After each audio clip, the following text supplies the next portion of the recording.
My name's Olivia Chen. I'm 34, and 3 months ago, my investment portfolio hit 7 figures while I was being called a disappointment at my family reunion. The silence that fell over the backyard when my cousin accidentally mentioned my net worth? Priceless.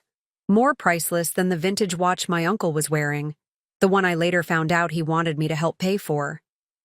Before we jump back in, tell us where you're tuning in from. And if this story touches you, make sure you're subscribed, because tomorrow, I've saved something extra special for you. Growing up as the youngest daughter in a traditional Chinese American, family meant one thing above all others: expectations. Not the kind that lift you up, but the crushing kind that make you feel like you're perpetually falling short. My parents, immigrants who arrived with nothing but determination and dreams of their children becoming doctors or lawyers, had a blueprint for success that didn't include a daughter who was fascinated by stock market patterns and compound interest calculations. Finance is no place for women, my father would say whenever I'd bring home perfect grades in math. Too aggressive, too risky. He'd glance meaningfully at my older sister May, who was dutifully completing her medical school applications. Be sensible like your sister. Sensible. The word followed me through childhood like an unwanted shadow. Sensible meant predictable. It meant safe. It meant becoming the person my parents wanted rather than discovering who I actually was. I still remember the day I announced I was majoring in finance instead of pre-med. We were sitting around our dining table, the same table where we'd gathered for countless family meals and homework sessions. The Lazy Susan in the center still held the remnants of my mother's famous dumplings, my father's favorite. I thought the good food might soften the blow. I was wrong. Finance? My father's voice wasn't loud, but it cut through the room like a knife. What can you do with finance? Work for someone else your whole life? Where is the prestige in that? My mother's disappointment was quieter, but no less devastating. Olivia, we didn't come to this country so you could chase money. We came so you could have respect. What they couldn't understand was that for me, finance wasn't about money, it was about freedom. The freedom they themselves had sought when they left Shanghai 30 years earlier. The freedom to make choices based on possibilities rather than limitations. But explaining that to parents who had defined success so narrowly for so long felt impossible.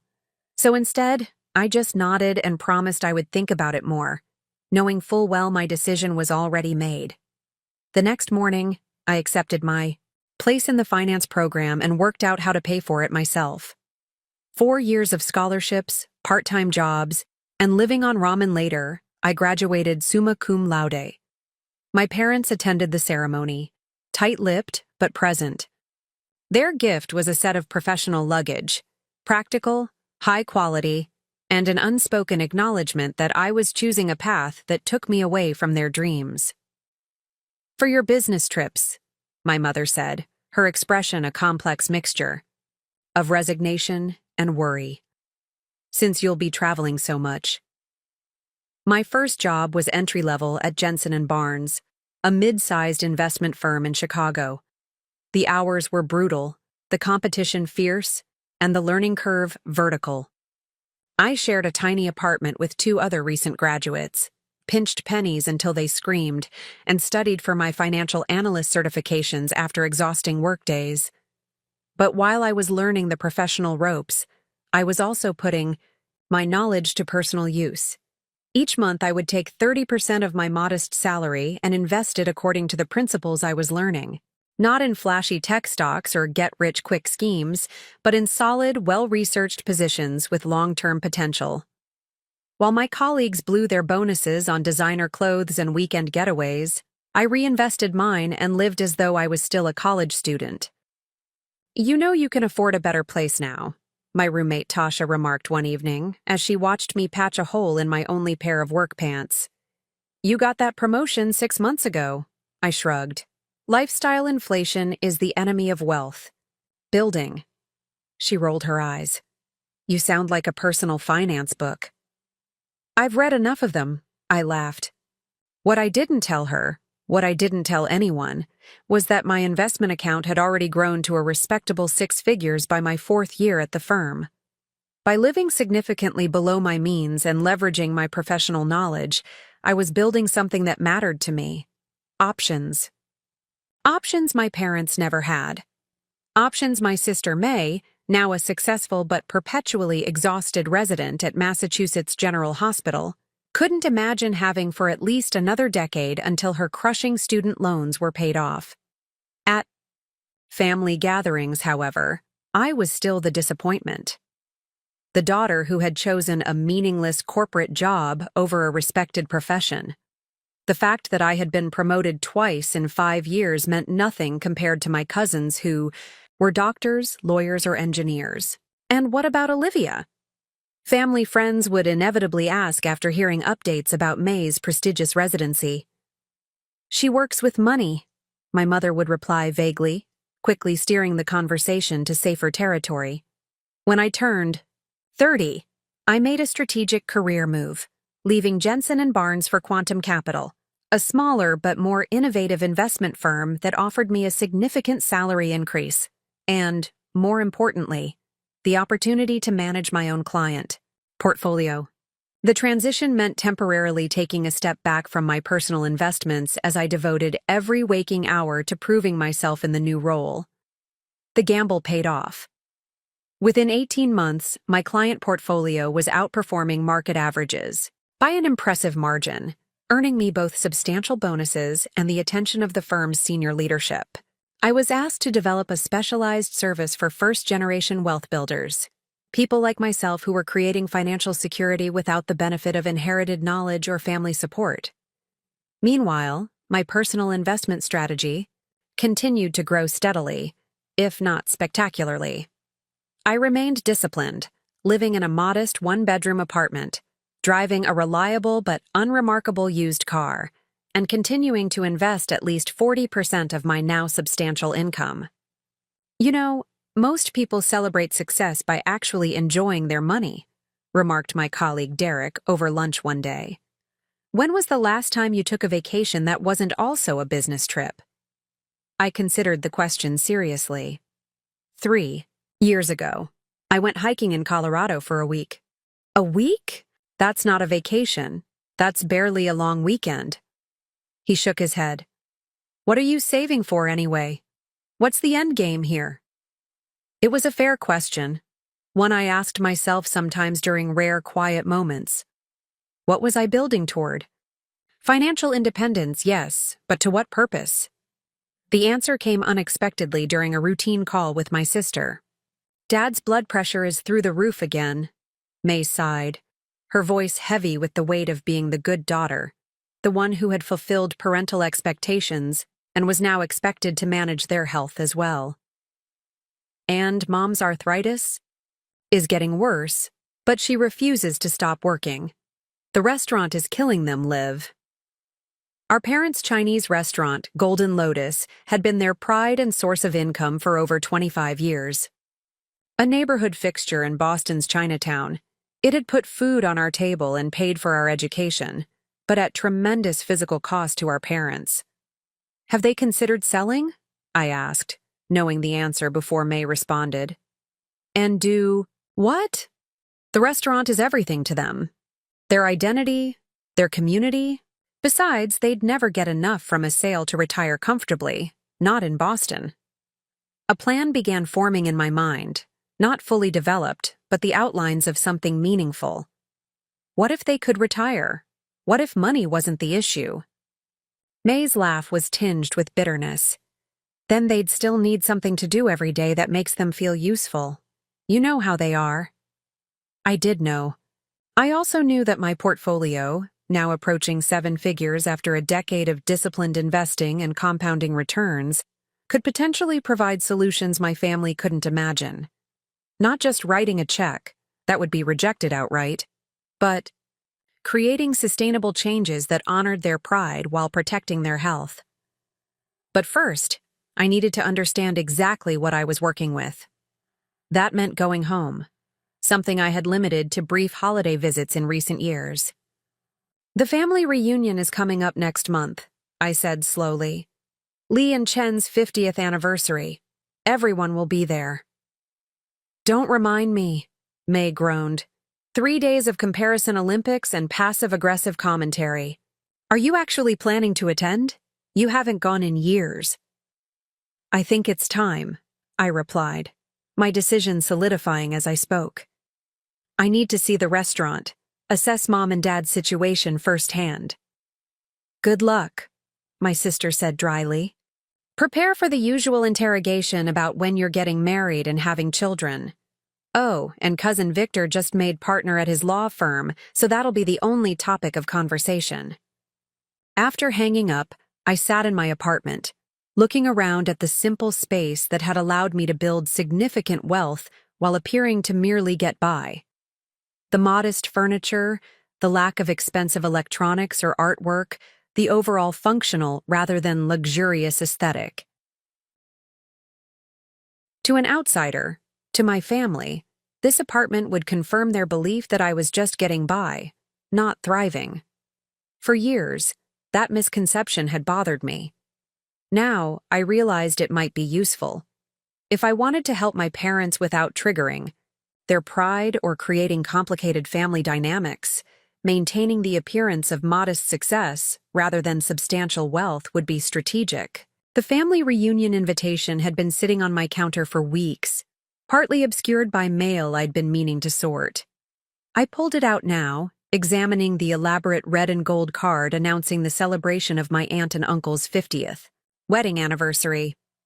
3 days at Uncle Philip's sprawling house in the Connecticut countryside. 3 days of family politics, thinly veiled competition, and the familiar feeling of being measured and found wanting. But also an opportunity to gather information, to observe firsthand how my parents were really doing, and to begin forming a plan that could give meaning to the wealth I'd built so quietly. I RSVP'd that evening, booking a flight to Hartford, and reserving a rental car. Then I called my financial advisor.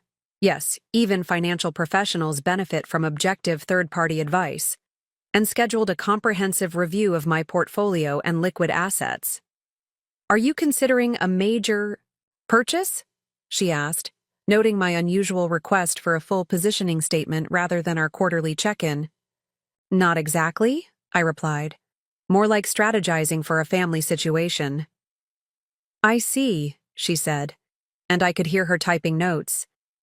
We should also review your estate planning documents if family support is becoming a consideration. Estate planning. The term felt strangely formal for what I was contemplating, yet entirely appropriate. I wasn't just thinking about writing checks.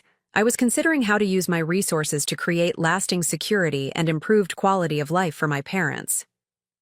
That required careful planning, clear boundaries, and strategic implementation. The weeks leading up to the reunion passed in a blur of preparation. At work, I delegated responsibilities to ensure my clients would be well served during my absence.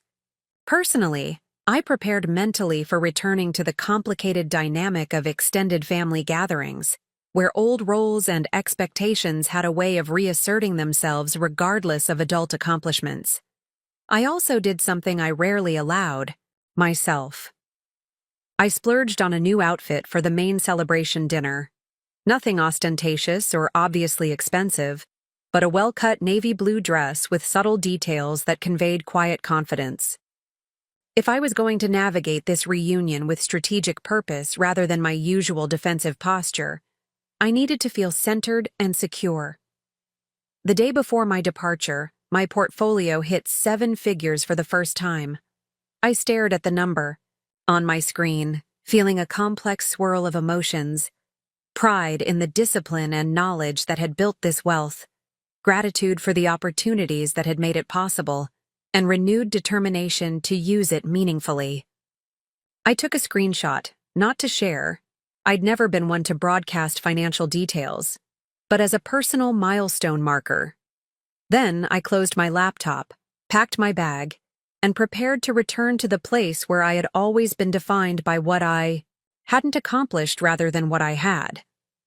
The reunion began exactly as predicted, Within minutes of arriving at Uncle Philip's expansive colonial house, I was engulfed in a wave of questions thinly disguised as concern. Olivia, still at that? Investment company? No partner track for you yet? This from Uncle Thomas, the corporate attorney who measured success exclusively in titles. Renting that same apartment? You know real estate is the only real investment. Aunt Linda, who had flipped 3 houses during the last market boom and considered herself a property mogul. When are you giving your parents grandchildren? May is so busy with her medical career the family is counting on you. Practically everyone over 50. I navigated the initial barrage with practiced deflection, then sought out my parents, who were seated in the sunroom with my aunt and uncle of honor. My mother looked smaller than I remembered, her shoulders slightly stooped from decades of restaurant work. My father's face was more deeply lined, his hair now fully silver, but both lit up with genuine joy when they saw me, preparing and narrating. This story took us a lot of time, so if you are enjoying it, subscribe to our channel. It means a lot to us. Now back to the story. The first evening of the reunion unfolded like a carefully choreographed dance where everyone knew their steps. Everyone, except me. I had returned with new purpose, observing the family dynamics with fresh eyes rather than simply enduring them. Olivia, come sit with us. My cousin Victor waved from a circle of relatives on the stone patio. Victor, the newly minted law partner, held court among our generation, his designer watch catching the light with every animated gesture. Beside him sat his wife Rebecca, a pediatric surgeon, and my other cousins with their equally impressive spouses, all doctors, lawyers, or executives at recognizable companies. I joined them with a genuine smile that masked my strategic mindset. This wasn't just social obligation anymore, it was reconnaissance. We were just talking about Parker's new vacation property in the Berkshires, Victor said, clapping our cousin on the shoulder. 2 acres, private lake access. You should see the master suite. Congratulations, I said sincerely. That sounds beautiful. What about you, Olivia? Still in that apartment in Chicago? Parker's wife, Jennifer, asked, her tone suggesting she already knew the answer and pitied me for it. I am, I replied simply. It suits my needs. And you're still... With, what's that company? Jensen Investment? Victor frowned, not bothering to hide that he couldn't remember the name of my employer. Quantum Capital, I corrected. I made the move about 4 years ago. Oh, well, good for you. His dismissive tone made it clear that lateral moves in finance weren't worth tracking in his mental ledger of family achievements. Rebecca leaned forward with the exaggerated interest people show when they're about to deliver a thinly veiled insult. It's so interesting that you chose corporate finance when you were always so good with people in school. Don't you find it soulless sometimes? All those numbers instead of making a real difference? I took a sip of wine, considering my response carefully. In the past, I would have either defended my career choice or deflected with self-deprecation. Tonight, I chose neither. Every career path has its impact, I said. Some are more visible than others. Before Rebecca could press further, Victor's father, my Uncle Philip, approached our circle, champagne glass in hand. The young professionals, he beamed. The pride of the family. His gaze swept over everyone before landing on me with a slight dimming of enthusiasm. Olivia, your sister couldn't make it until tomorrow? Always so busy saving lives. May flies in tomorrow morning, I confirmed. A surgical emergency. Of course, of course. Such important work she does. He nodded approvingly, then turned to the group. Did I mention that Victor just closed? The Westridge acquisition? $50 million deal. He's the youngest partner to lead a transaction of that size at the firm.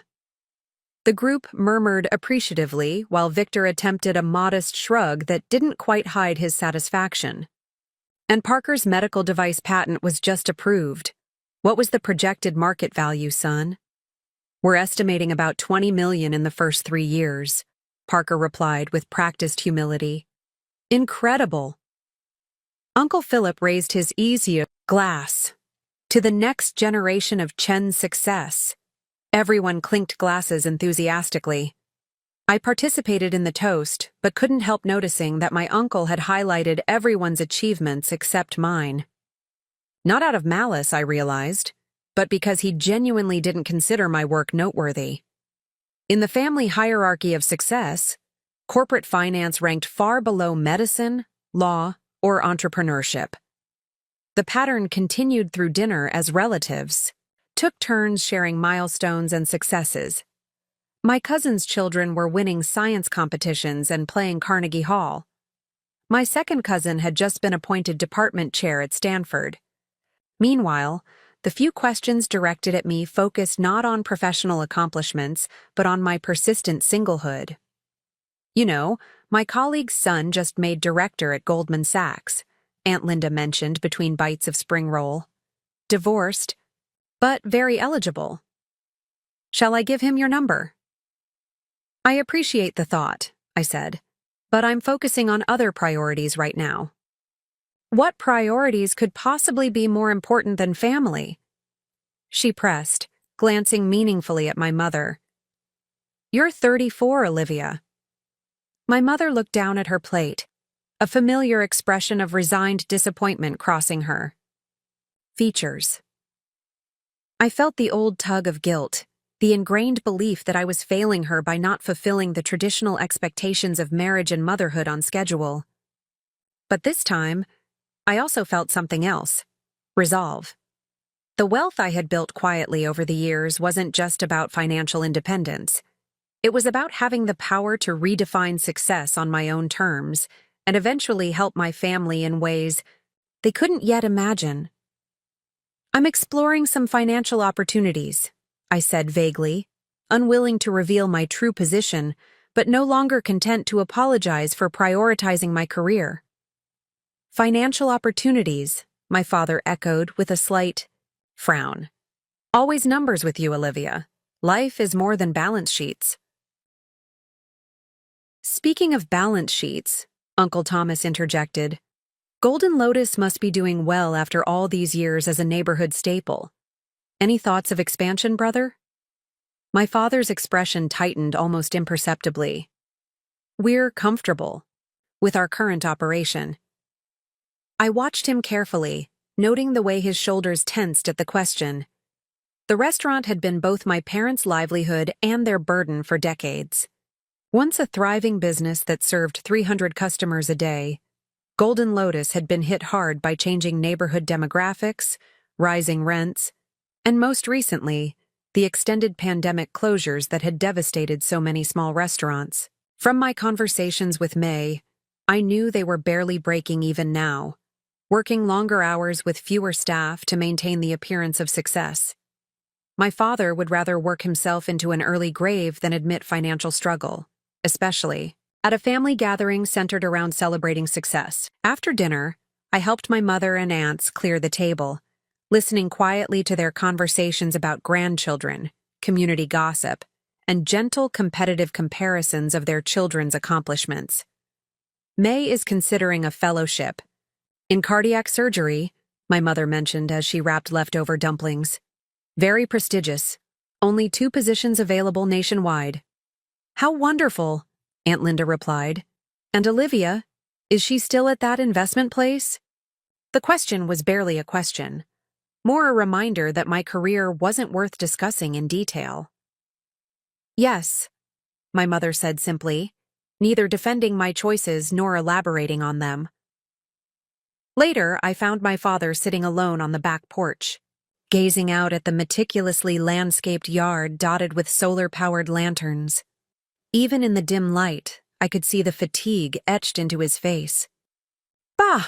I said softly, using the familiar term for father I'd used as a child. May I join you? He nodded, making room on the porch swing. We sat in silence for a few moments, listening to the chorus of cicadas and distant laughter from inside the house. Your uncle has done well for himself, he finally said, gesturing to the expansive property. He has, I agreed. This is what I wanted for you and your sister, he continued. Security, respect, a place in the world that no one can question. I considered my next words carefully. We each find our place in different ways. He made a non-committal sound, neither agreeing nor disagreeing. The restaurant has been good to us, put you girls through college, kept food on the table. I know, Ba. You and Mom worked incredibly hard. But now, he sighed, leaving the sentence unfinished. Is business still slow? I asked gently. Pride warred with reality on his face.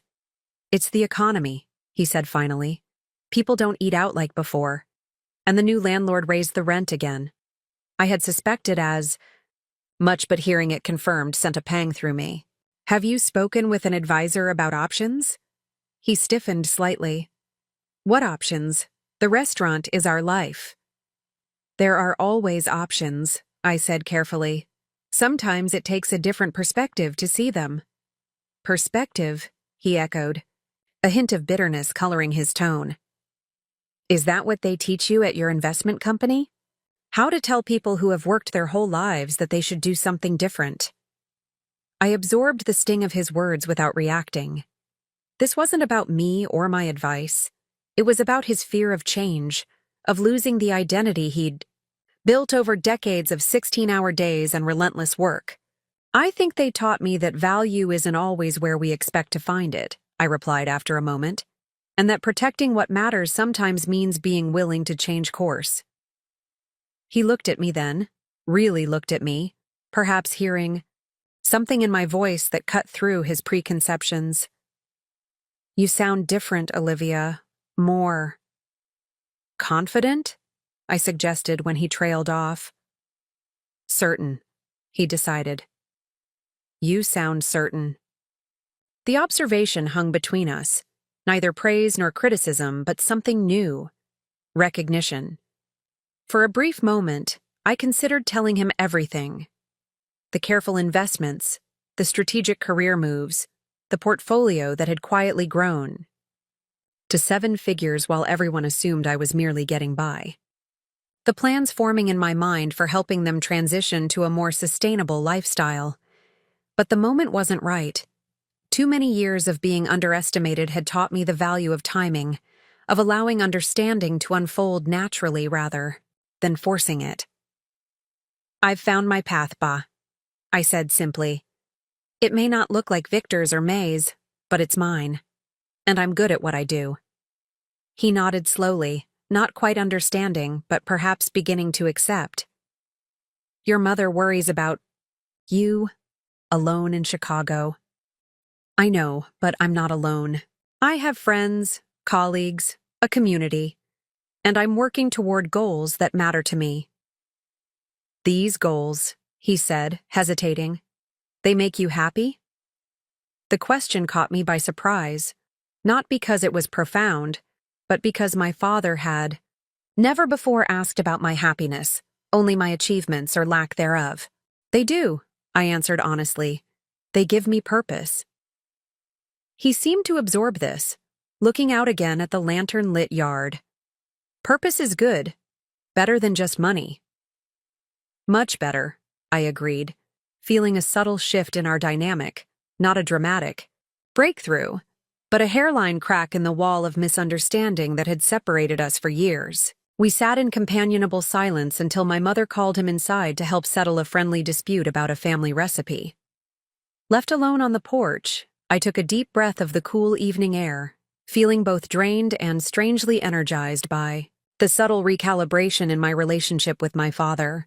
My phone vibrated with a notification. An email from my financial advisor confirming our appointment to review my portfolio and discuss strategic planning options the following week. The 7-figure number in her summary triggered both pride and purpose. I put the phone away, not wanting anyone to glance over and see information I wasn't ready to share. Tomorrow would bring the main celebration dinner with even more relatives, including May and my mother's siblings from California. The choreography of family dynamics would only grow more complex. But for the first time, I felt prepared to navigate it not as the underachieving daughter seeking approval, but as a woman with clear vision and the resources to back it up. Morning brought organized chaos as caterers arrived to prepare for the evening's formal anniversary celebration. I used the distraction to slip away to the small town center, ostensibly to pick up a forgotten toiletry item, but actually to make a couple of private calls. The first was to my colleague Derek, checking on a client situation I'd been monitoring before leaving Chicago. The second was to a restaurant consultant I'd been quietly researching, someone who specialized in helping family-owned establishments either revitalize their business model or plan strategic exits that preserved both financial interests and legacy. I'm still in the information gathering stage, I explained carefully. My parents don't know I'm exploring options. Completely understandable, the consultant replied. Multi-generational businesses involve emotional considerations far beyond the balance sheet.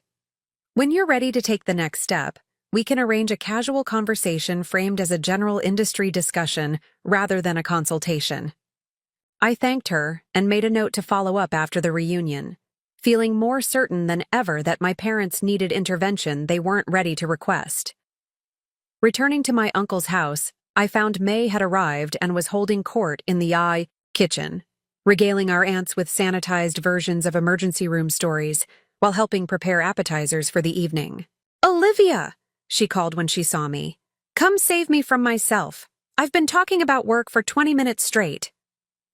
I joined the kitchen gathering, accepting a knife and cutting board to help with vegetable preparation. The familiar rhythm of chopping and food preparation alongside family women brought back childhood memories of holiday gatherings, when I would watch my mother and aunts transform simple ingredients into elaborate feasts through coordinated effort and shared knowledge. "So, Olivia," my mother's eldest sister began with the tone that always preceded uncomfortable questions, "May tells us you're doing well at your company. Any special someone sharing in your success?" And there it was, the inevitable pivot to my personal life, or perceived lack thereof. "I'm focused on building my career right now, Aunt Grace," I replied, keeping my tone light but firm. "Career is important," she acknowledged with a dismissive wave. "But family is everything. Look at your cousin Amanda, managing partner at her firm and 3 beautiful children. And a nanny, a housekeeper, and a husband who works from home." Me muttered under her breath, just loud enough for me to hear. I suppressed a smile at my sister's rare show of alliance. Despite following different paths, we shared an understanding of the family's selective memory when it came to the support systems that made certain having it all narratives possible. Amanda's husband inherited his father's business, I pointed out mildly. That creates certain flexibilities. Aunt Grace pursed her lips, clearly not appreciating this context. "Well, the point remains. You're not getting any younger, Olivia." "None of us are," I replied cheerfully, finishing my vegetable prep and wiping my hands. "May, want to take a walk? I need to hear about your cardiac fellowship application." We escaped to the tree-lined walking path that circled my uncle's property, both of us exhaling dramatically once out of earshot. 30 minutes, May groaned. That's how long I lasted before the interrogation about my reproductive plans began. A new record.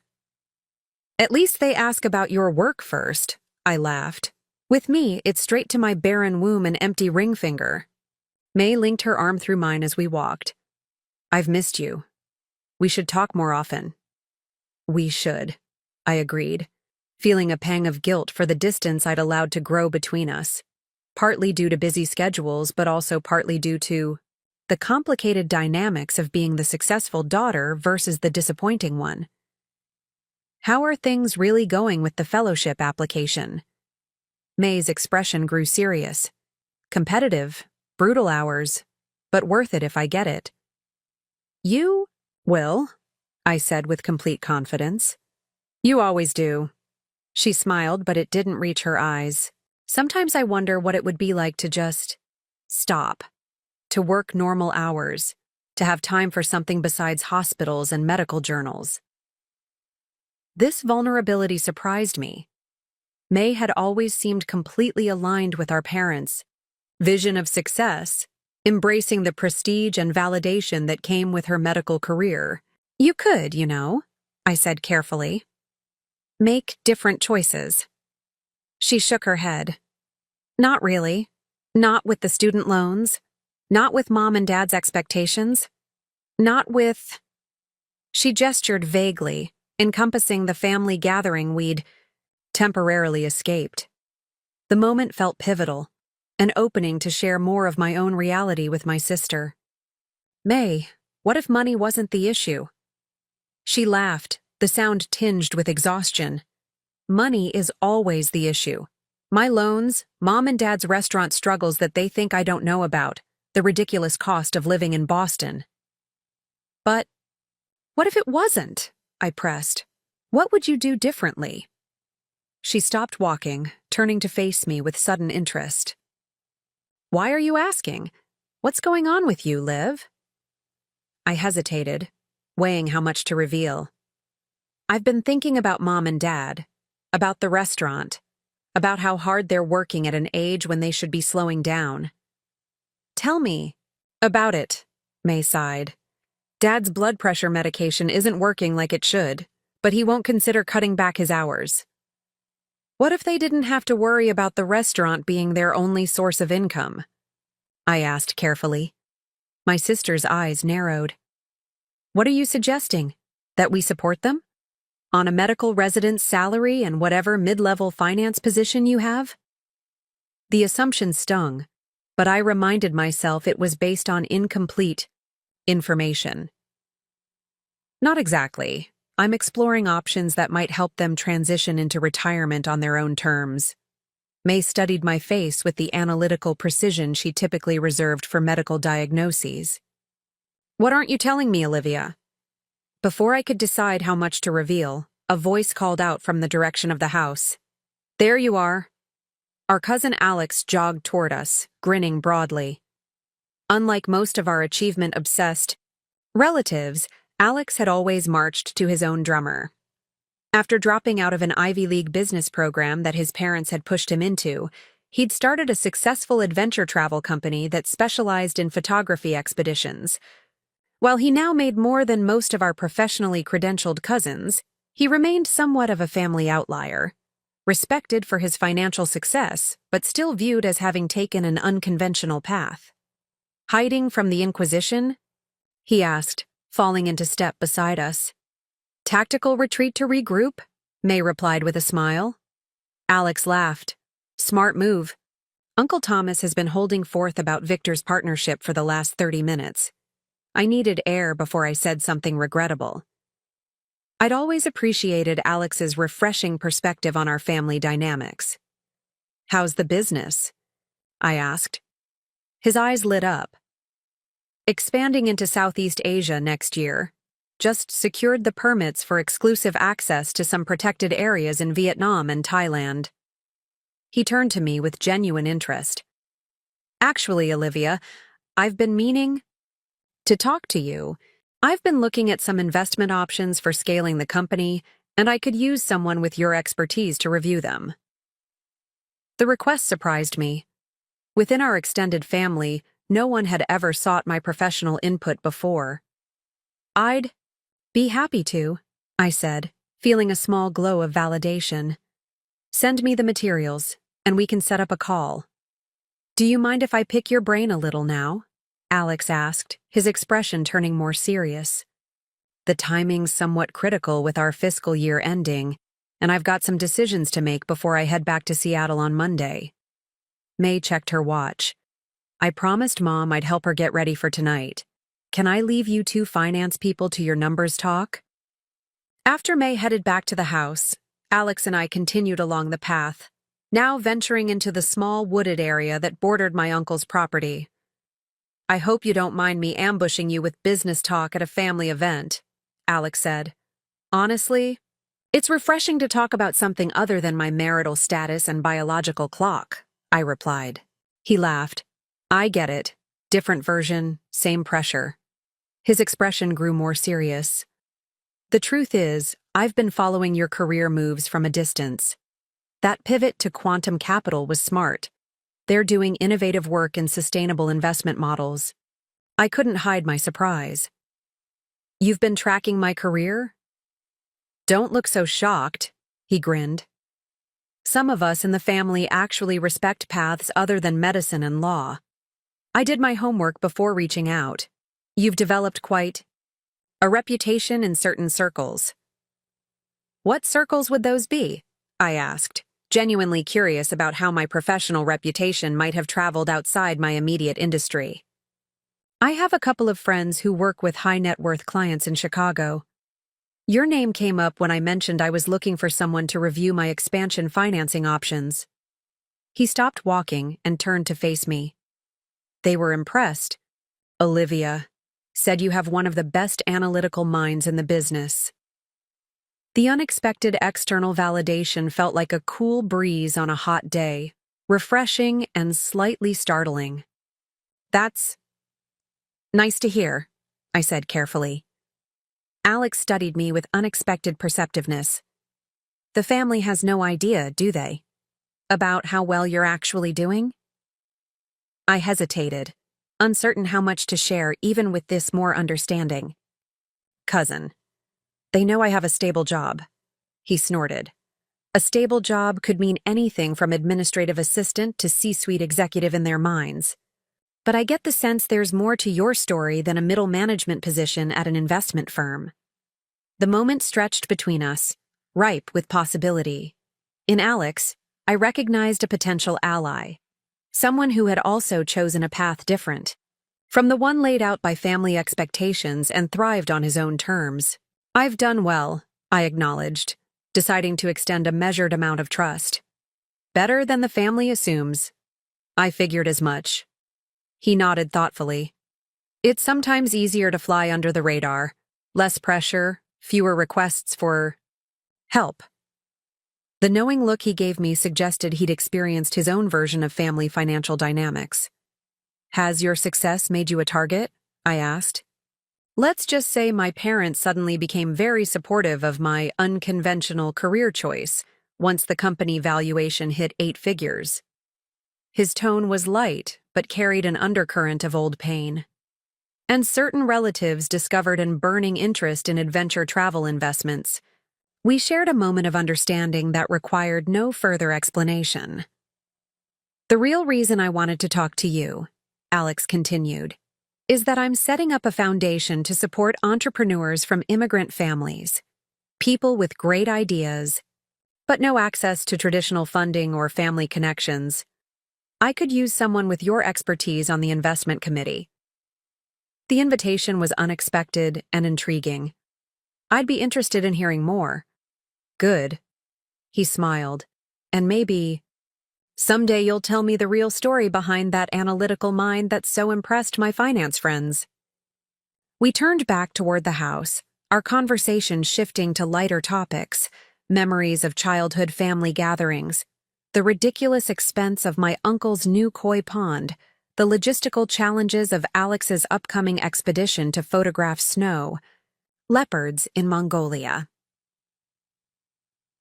By the time we rejoined the household preparations for the evening's celebration, I felt a subtle shift in my approach to the reunion. Less defensive, more strategic. Alex's recognition of my professional value, even if based on external sources rather than family awareness, had reinforced my resolve to navigate the evening with confidence rather than resignation. The formal anniversary dinner was being held in the elaborate tent that had been erected on the main lawn. Crystal chandeliers hung from the ceiling. Tables draped in ivory linens formed a U-shape around a small dance floor, and a string quartet played softly as relatives in evening wear found their assigned seats. I had been placed between May and our second cousin's husband, a neurosurgeon with a reputation for monologuing about his complex procedures regardless of his audience's interest or stomach for medical details. May shot me a sympathetic look as we took our seats. Dr. Chen will see you now, she whispered with dark humor. nodding toward our dinner companion who was already straightening his bow tie in preparation for holding court. I suppressed a smile and smoothed the napkin across my lap, taking in the elaborate surroundings. No expense had been spared for this celebration, from the hand-calligraphed place cards to the precisely arranged floral centerpieces featuring orchids that had been flown in from Thailand. My aunt and uncle were making a statement about their success, and every detail had been chosen to underscore it. After everyone was seated, Uncle Philip rose to offer a welcome toast to the gathered family. Resplendent in a custom tuxedo with jade cufflinks, he raised his crystal flute and beamed at the assembled relatives. "Thank you all for coming from near and far to celebrate 50 years of partnership with my beloved Linda," he began, his voice carrying the practiced resonance of someone accustomed to addressing boardrooms. "As I look around this tent, I see the greatest achievement Linda and I could hope for, a family of accomplished individuals building on the foundation we helped create." He proceeded to acknowledge various relatives by name, highlighting their professional achievements and contributions to the family legacy. Predictably, the litany included May's surgical career, Victor's law partnership, and various cousins' medical specialties, academic positions, and business successes. I sat quietly, not expecting to be mentioned and not particularly caring. Years of being overlooked had insulated me from the sting of such omissions. Instead, I focused on observing my parents' reactions to the celebratory atmosphere.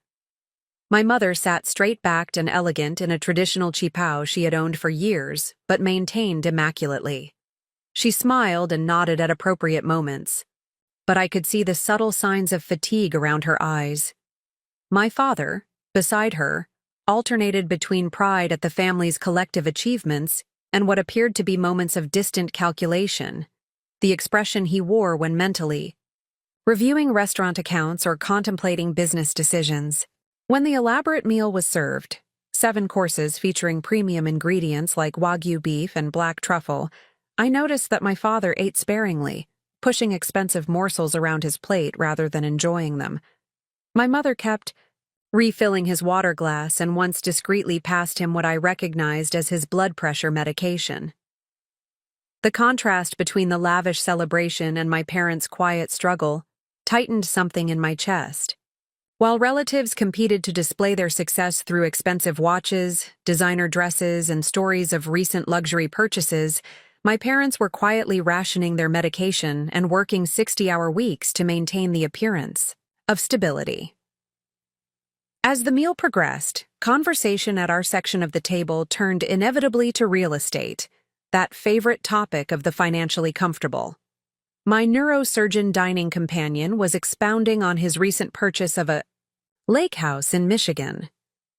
"Waterfront property is always a solid investment," he declared with authority. "We paid $3.2 million, but it's already appreciated 12% in just 8 months." "That's impressive," I replied politely. "Real estate is really the only reliable wealth builder," he continued, warming to his topic. "I keep telling Laura's cousins that they're wasting their money on rent, but not everyone understands the fundamentals of asset appreciation." I nodded noncommittally, choosing not to engage with his oversimplified financial perspective. While real estate certainly played an important role in many wealth-building strategies, his dismissal of other investment vehicles reflected the kind of limited thinking I encountered frequently among high-income professionals who conflated their specialized expertise with financial acumen. The conversation might have continued in this vein had it not been for what happened next, the moment that would fundamentally alter my relationship with my extended family. Alex, seated at the adjacent table, was showing something on his phone to his sister Emma, who gasped loudly enough to momentarily interrupt the ambient conversation. "That's Olivia?" Emma's voice carried in the sudden lull between the string quartet's selections. Heads turned in our direction as Alex glanced up with a slightly panicked expression that suggested whatever he'd been showing, his sister had not been intended for public consumption. "Everything okay over there?" Uncle Thomas called out jovially. Emma, never one for discretion, barreled forward. Alex was just showing me this investment article about Chicago's top portfolio managers, and Olivia's featured in it. It says her client portfolio has outperformed market averages by 17% over 3 years. All eyes shifted to me as a confusing mixture of surprise, disbelief, and sudden interest rippled through the gathering. There must be another Olivia Chen in finance, Aunt Linda suggested, clearly finding it difficult to reconcile this information with her perception of me. No, it's definitely our Olivia, Alex confirmed, shooting me an apologetic look. The article mentions her background and education. It's quite an impressive profile. In the awkward silence that followed, I could practically see relatives recalibrating their assessment of me, their expressions moving from dismissal to confusion to calculation. Victor cleared his throat. Well, isn't that interesting? Olivia's been hiding her light under a bushel, it seems. The patronizing tone made it clear he was attempting to reframe the situation into something that wouldn't disrupt the established family hierarchy, where his legal career outranked my finance position. I'm not hiding anything, I replied evenly. I just don't typically discuss work details at family gatherings. Let me see that article, Uncle Thomas demanded, reaching for Alex's phone with the authoritative manner of someone used to having his requests immediately fulfilled. Alex hesitated, glancing at me for permission. I gave a slight nod. The information was already public, and attempting to prevent its sharing now would only create more dramatic speculation. As the phone was passed around, I could track the changing perception through the expressions of each family member who viewed it. Most revealing was my father's reaction, a complex mixture of surprise, pride, and something that looked almost like hurt. Top-ranked portfolio manager, Uncle Thomas read aloud, his voice reflecting reluctant respect. Specialized expertise in sustainable investment vehicles and first-generation wealth building. Clients include several Forbes-listed entrepreneurs and family offices with assets exceeding $100 million. He looked up, fixing me with a reassessing gaze. This says you manage over $300 million in client assets. Is that accurate? The direct question left no room for modesty or deflection. The figure is slightly higher now, I acknowledged. That article is from last quarter. A murmur ran through the gathering, part admiration, part disbelief, and, from some corners, what sounded like annoyance at having their preconceptions so thoroughly disrupted.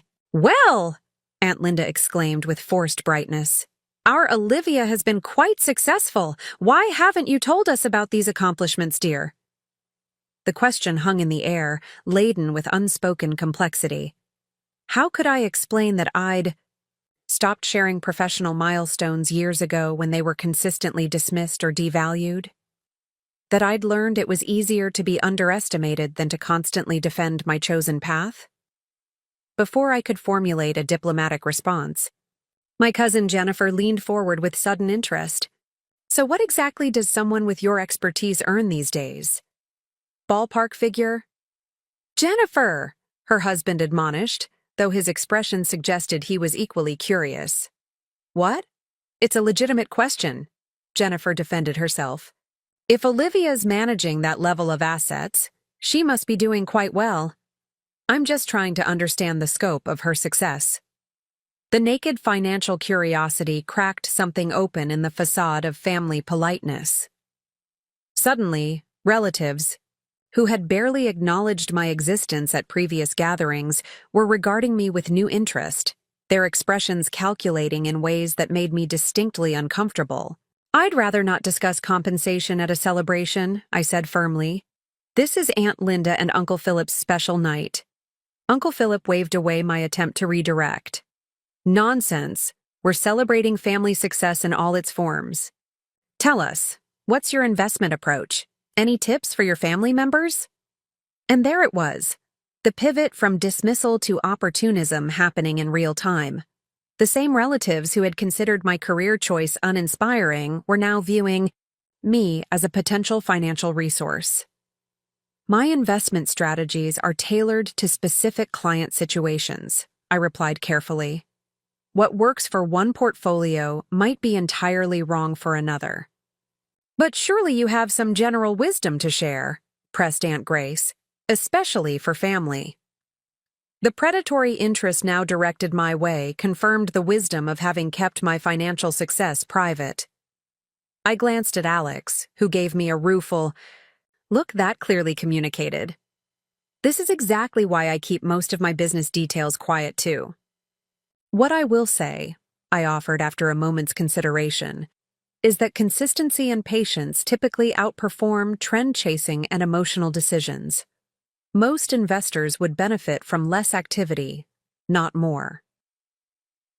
This bland, generic advice clearly disappointed those hoping for hot stock tips or market secrets, but I had no intention of becoming the family's unofficial financial advisor. As the conversation threatened to continue in this uncomfortable direction, my mother surprised everyone by standing up and gently tapping her glass with a spoon. "If I may," she began in her soft but clear voice, "I'd like to offer a toast to my sister and brother-in-law on this momentous occasion." The unexpected intervention drew attention away from me and back to the celebration's intended focus. As my mother spoke beautifully about enduring partnership and family bonds, I caught her eye and offered a small, grateful smile. Whether intentional or not, her timing had been perfect. The remainder of the dinner proceeded with the earlier rhythm restored, though I noticed subtle changes in how certain relatives now addressed me. A new note of deference here, a question about market conditions there. The revelation had shifted something in the family dynamic, though what that would ultimately mean remained to be seen. As dessert was being served, an elaborate multi-tiered cake, decorated with gold leaf and fresh flowers, my father made his way to the empty chair beside me, vacated temporarily by May, who had gone to help our mother with something. "This article," he began without preamble, his voice low. "It's true? You manage such large accounts?" "Yes," I confirmed simply. He nodded slowly, processing this information. "And your own investments? You follow the same strategies?" The question surprised me with its perceptiveness. Similar principles, yes, though my personal risk tolerance differs from that of most clients. Something shifted in his expression, a dawning realization. "You have done well for yourself, then, beyond your salary." It wasn't quite a question, but I answered it anyway. "I've been fortunate, yes." He absorbed this, looking down at his barely touched dessert. "All these years when you said you were building something, we thought it was just words, excuses for not following a more prestigious path." The admission cost him something. I could see it in the slight tightening around his eyes, the way his hands clasped together more firmly than necessary. "I know," I said gently. "It's okay." "No," he replied with unexpected firmness. "It is not okay. We should have trusted your judgment. Your mother and I." He paused, struggling with words that didn't come easily to him. "We were wrong." The simple acknowledgement flooded me with emotions I hadn't expected. Validation, yes, but also a complex mixture of relief and sadness for the years of misunderstanding, the support I had needed but not received. "Thank you for saying that," I managed after a moment. He nodded, then surprised me again. "This restaurant consultant you mentioned, perhaps when we return home, we could speak with them about options." The olive branch was tentatively extended, not a complete surrender of pride or position, but an opening I had not anticipated so soon. "I think that would be very wise," I said carefully. "There are possibilities worth exploring." He started to say something else, but was interrupted by Uncle Philip calling for attention to begin the anniversary toast and gift presentation. My father squeezed my hand briefly before returning to his seat, the gesture communicating more than our entire conversation. As family members rose to offer tributes and present increasingly extravagant gifts to the anniversary couple, I observed the gathering with new eyes. The family's perception of me had shifted, but more importantly, my perception of myself within the family context had clarified. I was neither the disappointing daughter nor the newly discovered financial resource. I was simply Olivia, a woman who had built meaningful success on her own terms, who had the capacity to help those she loved without sacrificing her boundaries, and who no longer needed external validation to recognize her own worth. The morning after the anniversary dinner brought a palpable shift in the family atmosphere. As I made my way to the breakfast buffet set up in the sunroom, conversations hushed momentarily before resuming with forced casualness. Relatives who had previously breezed past me with perfunctory greetings now paused to engage. Their interest in my previously boring career suddenly awakened. "Olivia, just the person I wanted to see," Uncle Thomas called out, beckoning me to join him at a small table by the window. "I've been thinking about repositioning some investments. Perhaps we could chat later?" "Good morning, Uncle Thomas," I replied pleasantly, selecting a modest serving of fruit and yogurt from the elaborate spread. "I'm afraid I don't discuss specific investment advice outside of my professional capacity. Client confidentiality and regulatory considerations, you understand." His expression flickered with disappointment. "But surely for family." "It's precisely because we're family that I'm especially careful about maintaining professional boundaries," I interjected gently but firmly. "I'd be happy to recommend some excellent advisors at other firms who could assess your specific situation." Uncle Thomas wasn't accustomed to being redirected, particularly by a niece he had largely overlooked until yesterday. "I see," he said stiffly. "Well, I suppose that's prudent." I smiled and moved toward the table where my parents and May were already seated, aware of several pairs of eyes tracking my movement. The revelation about my professional success had created a curious dynamic, a mixture of respect, resentment, and recalculation that manifested in these awkward interactions. "You're popular this morning," May observed dryly as I took the seat beside her. "Apparently finance became fascinating overnight," I replied, keeping my voice low. My mother glanced around nervously. "Everyone is very impressed, Olivia. Uncle Philip was telling everyone about that article at breakfast." There was pride in her voice, but also uncertainty, the natural recalibration of a parent who had spent years worrying about a child they perceived as struggling, only to discover that child had been flourishing all along. "It's just a job, Ma," I said, deliberately downplaying the attention. "Not worth disrupting Aunt Linda and Uncle Philip's celebration." My father, surprisingly, shook his head. "Not just a job, an achievement. We should have understood sooner." The simple acknowledgement, offered publicly in front of May and my mother, carried significant weight. My father had never been one for admitting misjudgments, particularly regarding career decisions. Before I could respond, Cousin Victor approached our table, his usual confident swagger slightly muted. "Good morning, Chen family. Olivia, I was hoping to pick your brain about something." I suppressed a sigh, prepared for yet another thinly veiled attempt to extract free financial advice. "Good morning, Victor. That foundation Alex mentioned, the one supporting immigrant entrepreneurs, he says you're considering joining the investment committee." Victor settled into an empty chair without waiting for an invitation. "I'd like to offer my legal services for the structuring. Pro bono, of course." This was unexpected. Victor's high-powered corporate law practice typically commanded fees that started at 4 figures per hour. Pro bono work was reserved for prestigious nonprofits that enhanced his professional profile. "That's generous," I replied carefully. "It's still early stage, but I'll mention your interest to Alex." Victor nodded, then lowered his voice slightly. "Between us, I've been looking to diversify my community involvement.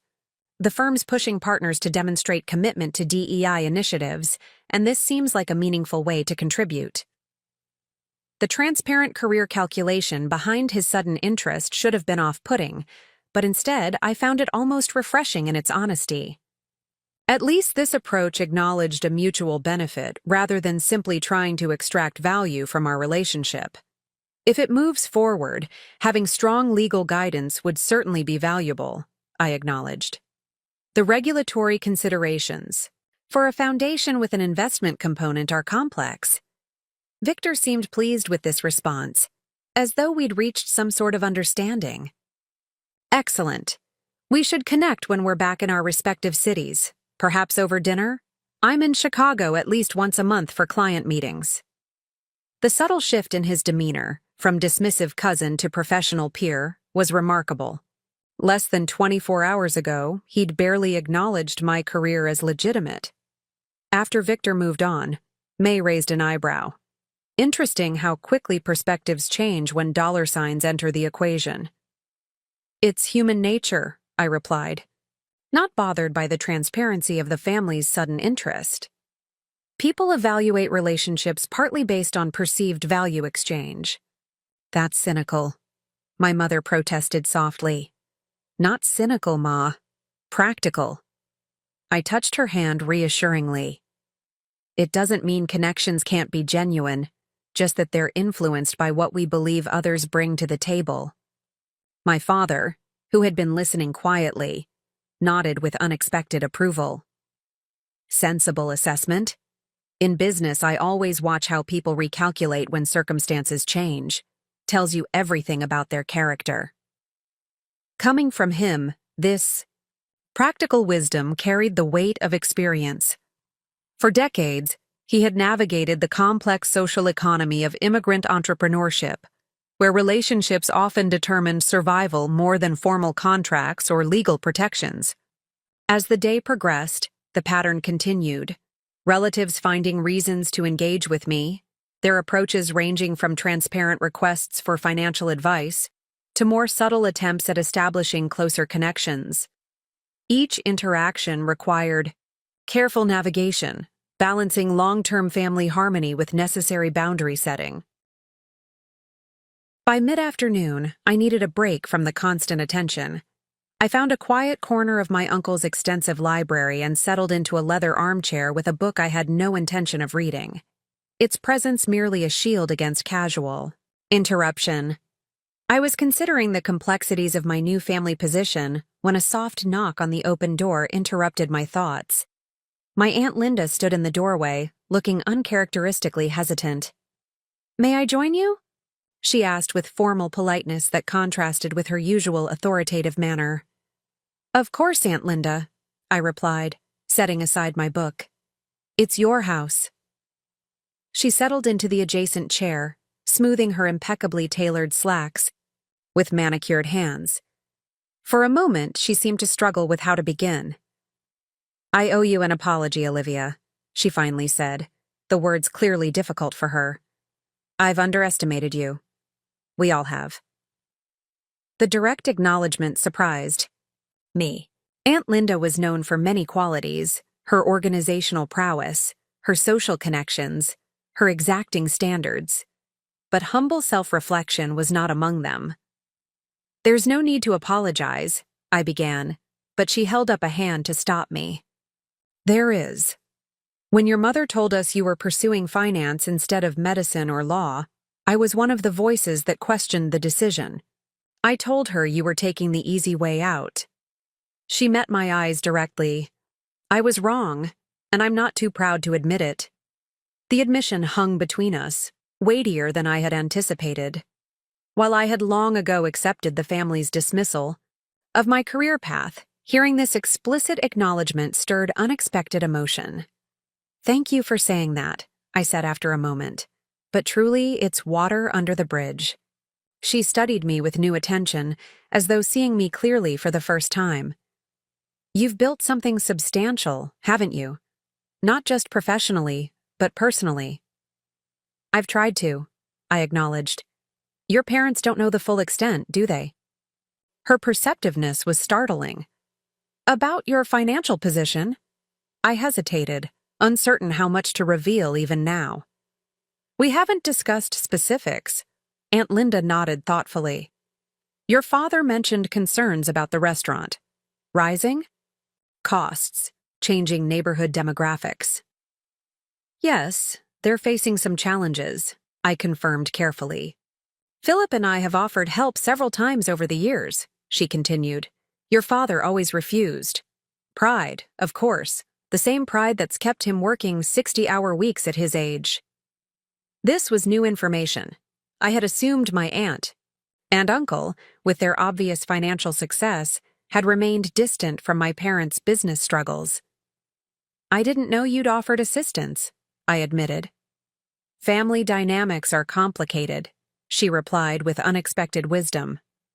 Sometimes, help from a child is easier to accept than help from a sibling, particularly when that child has earned success in a field the parent respects. The insight suggested depths to my aunt I hadn't previously recognized. Beneath her sometimes superficial focus on status and appearances lay a nuanced understanding of family psychology. I've been considering how to approach the conversation, I acknowledged. Dad mentioned being open to meeting with a restaurant consultant when we returned to Boston. That's promising, Aunt Linda said. A professional intermediary might make the transition more palatable. She hesitated before adding, if you need support in that process, emotional or otherwise, Philip and I would be glad to help. Discreetly, of course. The offer seemed genuine, free from the opportunistic undertones I'd detected in other family members' sudden interest. Perhaps the revelation about my success had opened a door not just to respect, but to more authentic connection. I appreciate that, I said sincerely. I may take you up on it. Our conversation shifted to more general topics. Her genuine interest in my work beyond its financial rewards, my questions about how she and Uncle Philip had navigated their own career evolutions over 50 years together. By the time we rejoined the family gathering, something had shifted subtly between us.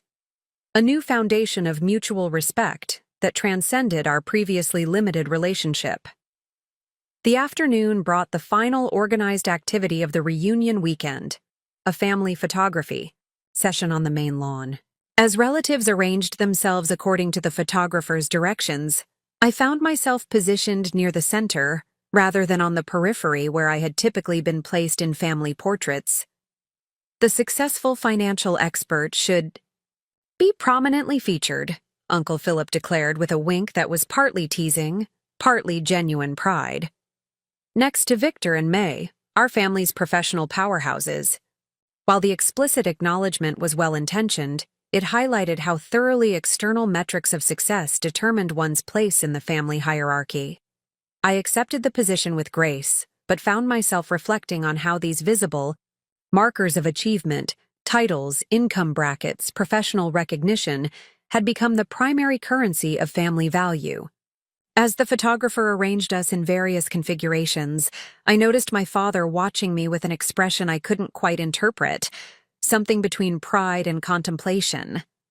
When the formal photography concluded, he approached me while others dispersed toward the refreshment table. "Walk with me?" he requested, gesturing toward the garden path. We strolled in comfortable silence for several minutes, past meticulously tended flower beds and ornamental shrubs that showcased my uncle's gardening staff's considerable talents. Finally, my father spoke. "I have been thinking about what you said yesterday, about protecting what matters, sometimes requiring change." "Yes?" I encouraged gently when he paused. "The restaurant has been my life's work," he continued, his voice reflective rather than defensive. "When we first opened, there were lines out the door. People waited an hour for a table. Your mother and I worked 18-hour days, but we were building something we thought would grow." I nodded, allowing him the space to share this history at his own pace. "Now, we work the same hours but barely make enough to cover costs. The neighborhood has changed. Tastes have changed."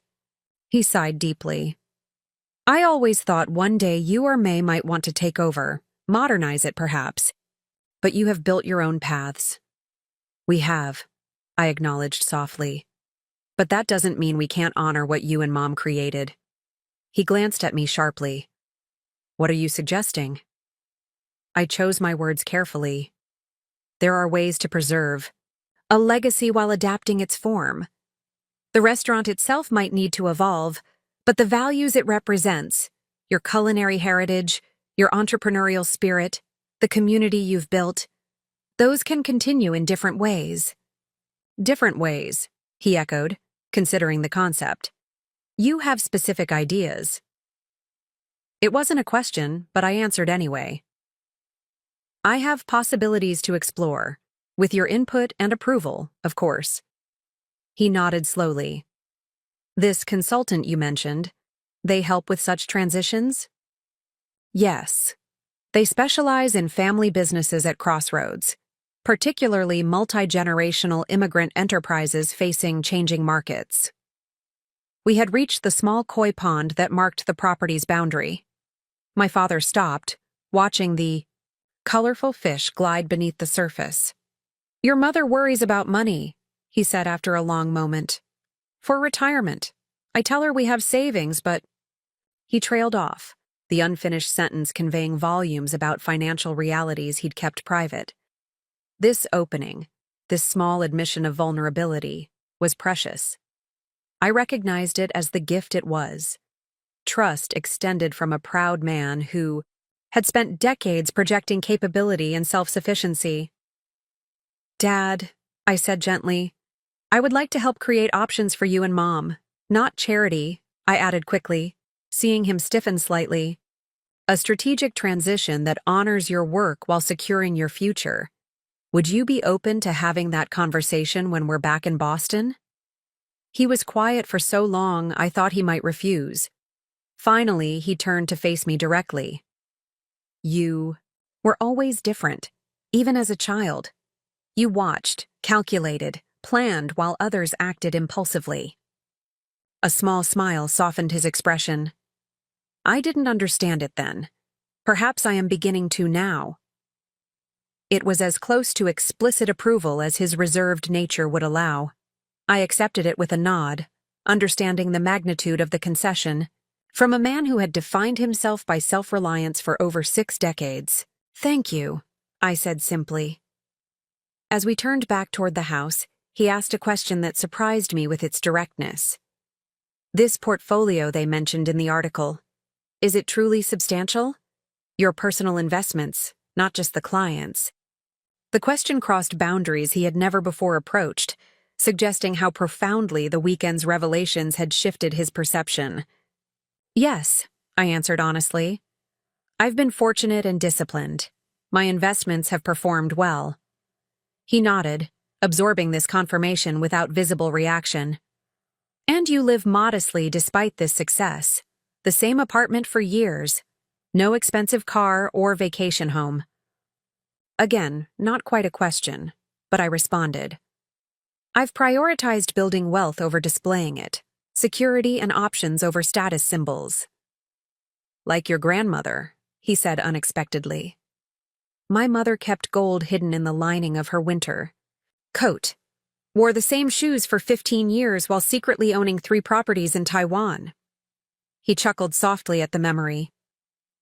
The neighbors thought she was poor until she died. The family was shocked by her will. This family history was new to me, a connection across generations I hadn't previously recognized. You never told me that story. Perhaps I didn't see the relevance until now, he replied. But you remind me of her. The quiet building. The long view. The comparison to my grandmother, a woman he had spoken of with reverence throughout my childhood, carried profound meaning. It represented not just acceptance of my different path, but recognition of its connection to values he respected deeply. As we neared the house, the sounds of the gathering grew louder. Laughter, conversations, the clink of glasses as the final evening of the reunion began. My father paused before we rejoined the group. When we return to Boston, we will have this discussion, About options. His tone made it clear this was a commitment, not just a possibility. Your mother and I are not getting younger. Perhaps it is time for, what did you call it? Strategic transition. The final evening of the reunion carried a different energy than previous gatherings. As relatives prepared to disperse back to their respective lives across the country, conversations shifted from competitive status updates to more practical matters of maintaining connections and planning future gatherings. I navigated the farewell dinner with a newfound sense of ease, no longer carrying the weight of being the family's perceived underachiever. "You seem different," May observed as we helped clear dessert plates from the dining room table. "More relaxed." "I feel different," I admitted. "Like I've set down a heavy backpack I didn't realize I was carrying." She smiled. "The backpack of family expectations?" "More like the backpack of self-imposed invisibility," I clarified. "I've spent years downplaying my accomplishments to avoid disrupting family dynamics. There's something freeing about being seen for who I actually am, even if it complicates things." "I've been thinking about our conversation yesterday," May said, lowering her voice as we carried dishes to the kitchen. "About what I'd do differently if money wasn't the issue. I haven't been able to stop thinking about it, actually." The contemplative tone in her voice suggested something important was percolating beneath the surface. "And what conclusions have you reached?" May glanced around to ensure we weren't overheard before continuing. "I love medicine, the intellectual challenge, the ability to help people at critical moments. But the system I'm working in is crushing the joy out of it. 100-hour weeks, administrative burdens, insurance battles." I nodded, understanding. "You're questioning whether the prestigious fellowship is the right next step." "Exactly." Relief flooded her expression, as though simply having someone articulate the thought without judgment was liberating. "There's a small community health center in Dorchester, primarily immigrant families, many uninsured. They've approached me about joining their staff after my residency. The salary is literally half what I'd make at Mass General, but the work feels meaningful in a different way." This was a substantial revelation from my sister, who had always appeared fully aligned with the traditional markers of medical success our parents valued. "What's holding you back from considering it seriously?" I asked, though I suspected I knew the answer.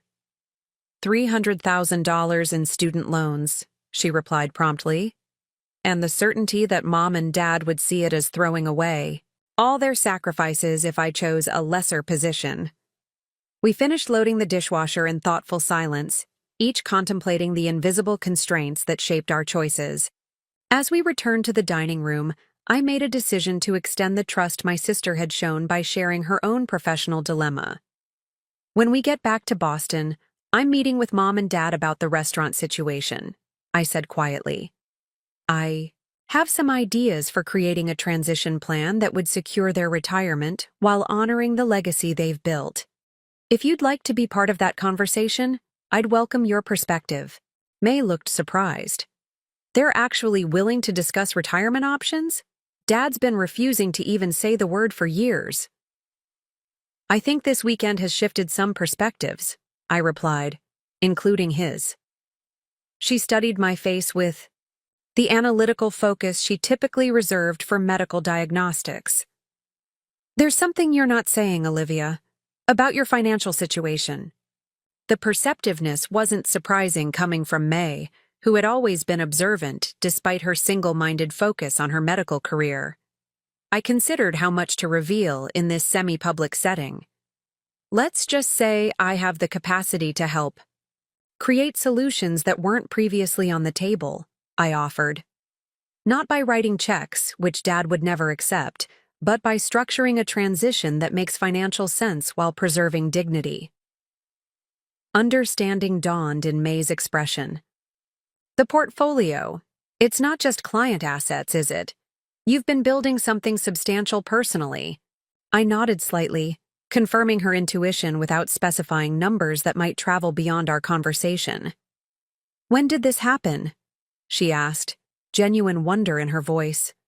I mean, I know you're good with money, but 10 years of disciplined investing, living below my means, and putting professional knowledge to personal use, I explained simply. No magic formula, just consistency and the power of compound returns. May shook her head slightly, processing this information. And all this time, while relatives were pitying you for your corporate job and lack of prestigious credentials. I was building quiet wealth, I finished for her. It wasn't a secret exactly, just private, different priorities. A complex emotion crossed her face. Not quite envy, but perhaps regret for paths not taken. I followed all the prescribed steps for success, she said softly. Top medical school, competitive residency, crushing myself to pursue the most prestigious fellowships. And somehow, you've created more freedom and options by coloring outside the lines. Different paths for different people, I reassured her. Your medical training has given you skills that directly save lives. That's incredibly valuable. But at what personal cost? She countered. And with what long-term sustainability? Before our conversation could continue, Victor's wife Rebecca approached, her expression uncharacteristically tentative. Olivia, do you have a moment? I wanted to ask you something before everyone leaves tomorrow. May gave me a knowing look before excusing herself, leaving Rebecca and me in a quiet corner of the dining room. What can I help with? I asked, prepared for yet another thinly veiled request for financial advice. Rebecca surprised me by taking a different approach entirely. This is somewhat awkward, but the community foundation where I volunteer is looking for someone with investment expertise for their finance committee. After hearing about your work, I thought you might be a good fit. The request wasn't what I had expected, lacking the self-interested angle that had characterized most post-revelation interactions with extended family. What kind of foundation is it? I asked, genuinely curious. We provide educational scholarships and entrepreneurship grants for first-generation students, she explained, her passion for the work evident in her animated expression. Many are from immigrant families similar to ours, facing the same cultural and financial hurdles we did. The mission resonated with me immediately, aligning closely with my personal values and professional focus on first-generation wealth building. That sounds like meaningful work, I acknowledged. What would the time commitment involve? As Rebecca outlined the quarterly meetings and specific expertise they needed, I found myself genuinely considering the opportunity. Unlike the awkward financial advice requests I'd fielded throughout the day, this invitation offered a chance to contribute meaningfully to causes I valued, and perhaps to build a more authentic relationship with a cousin-in-law I had previously known only superficially. I'd be interested in learning more, I told her when she finished. Send me the details when you return home, and we can schedule a call with the executive director. Rebecca's relief was palpable.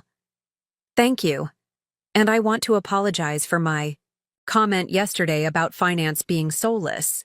That was thoughtless and clearly uninformed. The work you're doing with sustainable investment vehicles actually sounds quite impactful. The sincere acknowledgement suggested this weekend might yield more than just superficial recalibrations of family hierarchy. It might actually create openings for more genuine understanding across our different professional worlds. As the evening progressed toward its conclusion, I found myself in conversation with Alex, whose accidental revelation had set the weekend's dramatic shift in motion.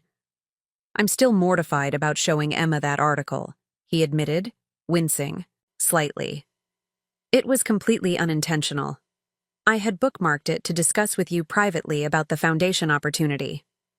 Don't worry about it, I assured him. It's probably for the best. I've spent too long allowing myself to be underestimated. He studied me with curious interest. Why did you? Allow it, I mean. Someone with your capabilities could have corrected misconceptions years ago. The question deserved honest consideration. Partly pragmatism, I acknowledged. Being underestimated can be advantageous in negotiation contexts.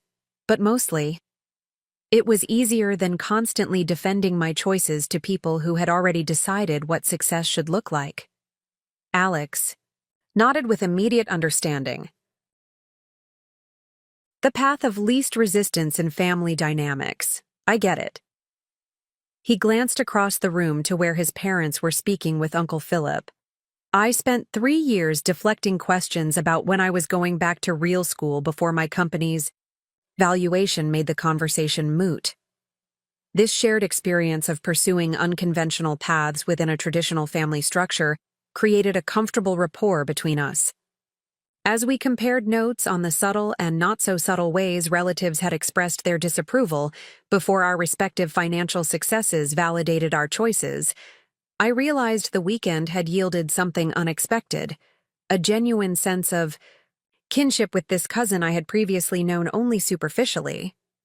About that foundation concept, Alex said, transitioning to more forward-looking topics. I'm serious about wanting your involvement. Your expertise in sustainable investment models would be invaluable for creating a truly innovative approach to supporting immigrant entrepreneurs. I'm intrigued by the concept, I admitted, particularly if we could develop funding mechanisms that reflect cultural nuances traditional venture capital tends to overlook. Exactly. Alex's enthusiasm was infectious. Like how family-based businesses in many immigrant communities often prioritize stability and community impact over rapid scaling and exit strategies. Traditional VCs see that as lack of ambition, but it's actually a different, and often more sustainable, model of success. Our conversation deepened into specific ideas for structuring the foundation's investment approach, creating metrics that valued community benefit alongside financial returns, and developing mentorship components that respected cultural contexts. By the time we finished talking, we had sketched the outlines of something potentially transformative, a way to apply our respective expertise to creating pathways for others following non-traditional routes to success. We should continue this conversation after we're both back home, I suggested as the gathering began to wind down. I think there's something meaningful here. Agreed, Alex replied with genuine enthusiasm. And regardless of whether the foundation concept moves forward, it's good to discover a kindred spirit in the family. Someone else who understands that success doesn't always wear the name tag everyone expects. That simple acknowledgement of shared understanding despite our different industries and approaches felt like one of the weekend's most valuable outcomes. The revelation about my financial success hadn't just changed how others perceived me. It had created openings for more authentic connections with family members who shared similar values beneath their outwardly different choices. As relatives began dispersing to prepare for morning departures, I found my mother sitting alone on the porch swing, watching the fireflies emerge in the gathering dusk. I joined her, and we sat in comfortable silence for several minutes before she spoke. I have been thinking about your grandmother, your father's mother, she said, her voice soft with memory. She never understood why I wanted my daughters to become doctors or lawyers when I had the chance to give them that opportunity. Let them find their own strengths, she would tell me. This perspective from my grandmother was news to me. I didn't know she felt that way. My mother nodded slowly. She was a wise woman. But I was so determined to give you and May the opportunities I never had that I didn't listen. She turned to look at me directly. I should have trusted your judgment more, Olivia. You always had a clear sense of your own path. The acknowledgement brought unexpected emotion welling up. All those years of feeling I had disappointed her by choosing finance over medicine or law, to hear now that she recognized the wisdom in allowing me to follow my own instincts was profoundly healing. Thank you for saying that, Ma, I managed. After a moment. When your father told me about your conversation regarding the restaurant, I was surprised, she continued. He has always been so proud, so resistant to accepting help or even advice, but he spoke of you with such respect. Not just because of this article and your professional success, but because of how you approached the conversation, with empathy and understanding. I want to help create options that honor everything you and Dad have built, I explained. Not to take over or dictate solutions, but to use my expertise to develop possibilities you might not have considered. She nodded thoughtfully. Your father mentioned a consultant who specializes in family business transitions. This person understands the cultural aspects? Yes, I confirmed. They've worked extensively with first-generation immigrant businesses, particularly in Asian American communities. They understand the complex dynamics of legacy, face, and family obligation that traditional business advisors often miss. Good. She seemed relieved by this confirmation. Those considerations matter. The restaurant is not just a business to your father. It represents everything he sacrificed to build a life here, to provide for us. I know, I assured her. Any transition plan would acknowledge and honor that emotional investment, not just the financial aspects. My mother was quiet for a moment, then asked the question I had been anticipating. This financial success of yours, is it substantial enough that you are secure? Truly secure? Unlike my father's similar question, which had been framed in terms of professional accomplishment, my mother's concern went directly to what mattered most to her.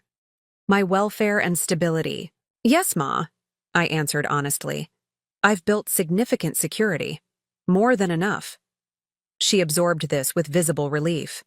And you live so simply. No big house or expensive things. I've prioritized financial independence over material displays, I explained. The freedom to make choices based on values rather than necessity means more to me than status symbols. Like having options to help family when needed, she observed perceptively. Exactly. I was touched by her immediate understanding of my motivations. Not from obligation, but from choice. She reached over to take my hand, an uncharacteristically demonstrative gesture from my typically reserved mother. You are like your grandmother in this way. She always said wealth that shows on the outside is not as powerful as wealth that works quietly, creating security for those you love. The connection to my grandmother's wisdom, from both parents in separate conversations, felt like a powerful affirmation that my chosen path, though different from family expectations, was deeply rooted in values they actually respected. I would like to see you happy, Olivia, my mother continued. Not just successful, but fulfilled. Are you? The directness of the question caught me slightly off guard. Throughout my life, conversations with my parents had focused primarily on achievement metrics rather than emotional well-being. I find meaning in my work, I answered thoughtfully. Building something sustainable, helping clients align their resources with their values, and now, potentially using my expertise to support family and community in ways that matter. She studied my face with the careful attention that had always made me feel truly seen, even during years of apparent misunderstanding. These are good things. But life needs balance. Your father and I worked so hard building the restaurant that we missed much of your childhood. I would not want you to look back with similar regrets. The gentle wisdom surprised me, revealing layers to my mother's thinking that had been obscured by years of cultural expectations and pragmatic concerns. Perhaps the weekend's revelations had created space for more authentic exchanges on all sides. I'm working on that balance, I assured her. This foundation concept Alex and I discussed might actually be part of it, applying my financial expertise to something with direct community impact, beyond just client portfolios. She nodded with approval. Using success to create opportunity for others. This is the best kind of achievement. After a moment, she added with a hint of her usual practical focus, and perhaps in Boston, you might find time for social connections beyond work. The right partner would understand your independence and support your ambitions. I couldn't help but smile at this subtle return to the topic of my personal life. though it was framed with more nuance than the blunt inquiries about marriage prospects that typically characterized family gatherings. 3 weeks after the family reunion, I stood outside Golden Lotus Restaurant in Boston's Chinatown, preparing for one of the most important meetings of my life. The familiar red and gold signage, somewhat faded after decades of New England weather, stirred memories of childhood evenings spent doing homework in back booths while my parents managed the dinner rush. Today, the restaurant was closed, an unprecedented Monday afternoon break my father had reluctantly agreed to for our meeting. With Ming Zhang, the restaurant consultant I had carefully selected, inside my parents would be joined by May, who had rearranged her hospital schedule to attend, and my aunt and uncle, whose support had proven unexpectedly valuable in helping my father overcome his initial resistance. Before entering, I took a moment to center myself. This wasn't just a business meeting. It was a pivotal family moment that required balancing financial expertise with profound emotional intelligence. The goal wasn't to impose solutions, but to create space for my parents, to see possibilities they hadn't previously considered. When I walked in, the familiar sense of ginger and star anise greeted me. My parents had prepared tea and small dim sum dishes, their instinctive response to any gathering, no matter how business-oriented.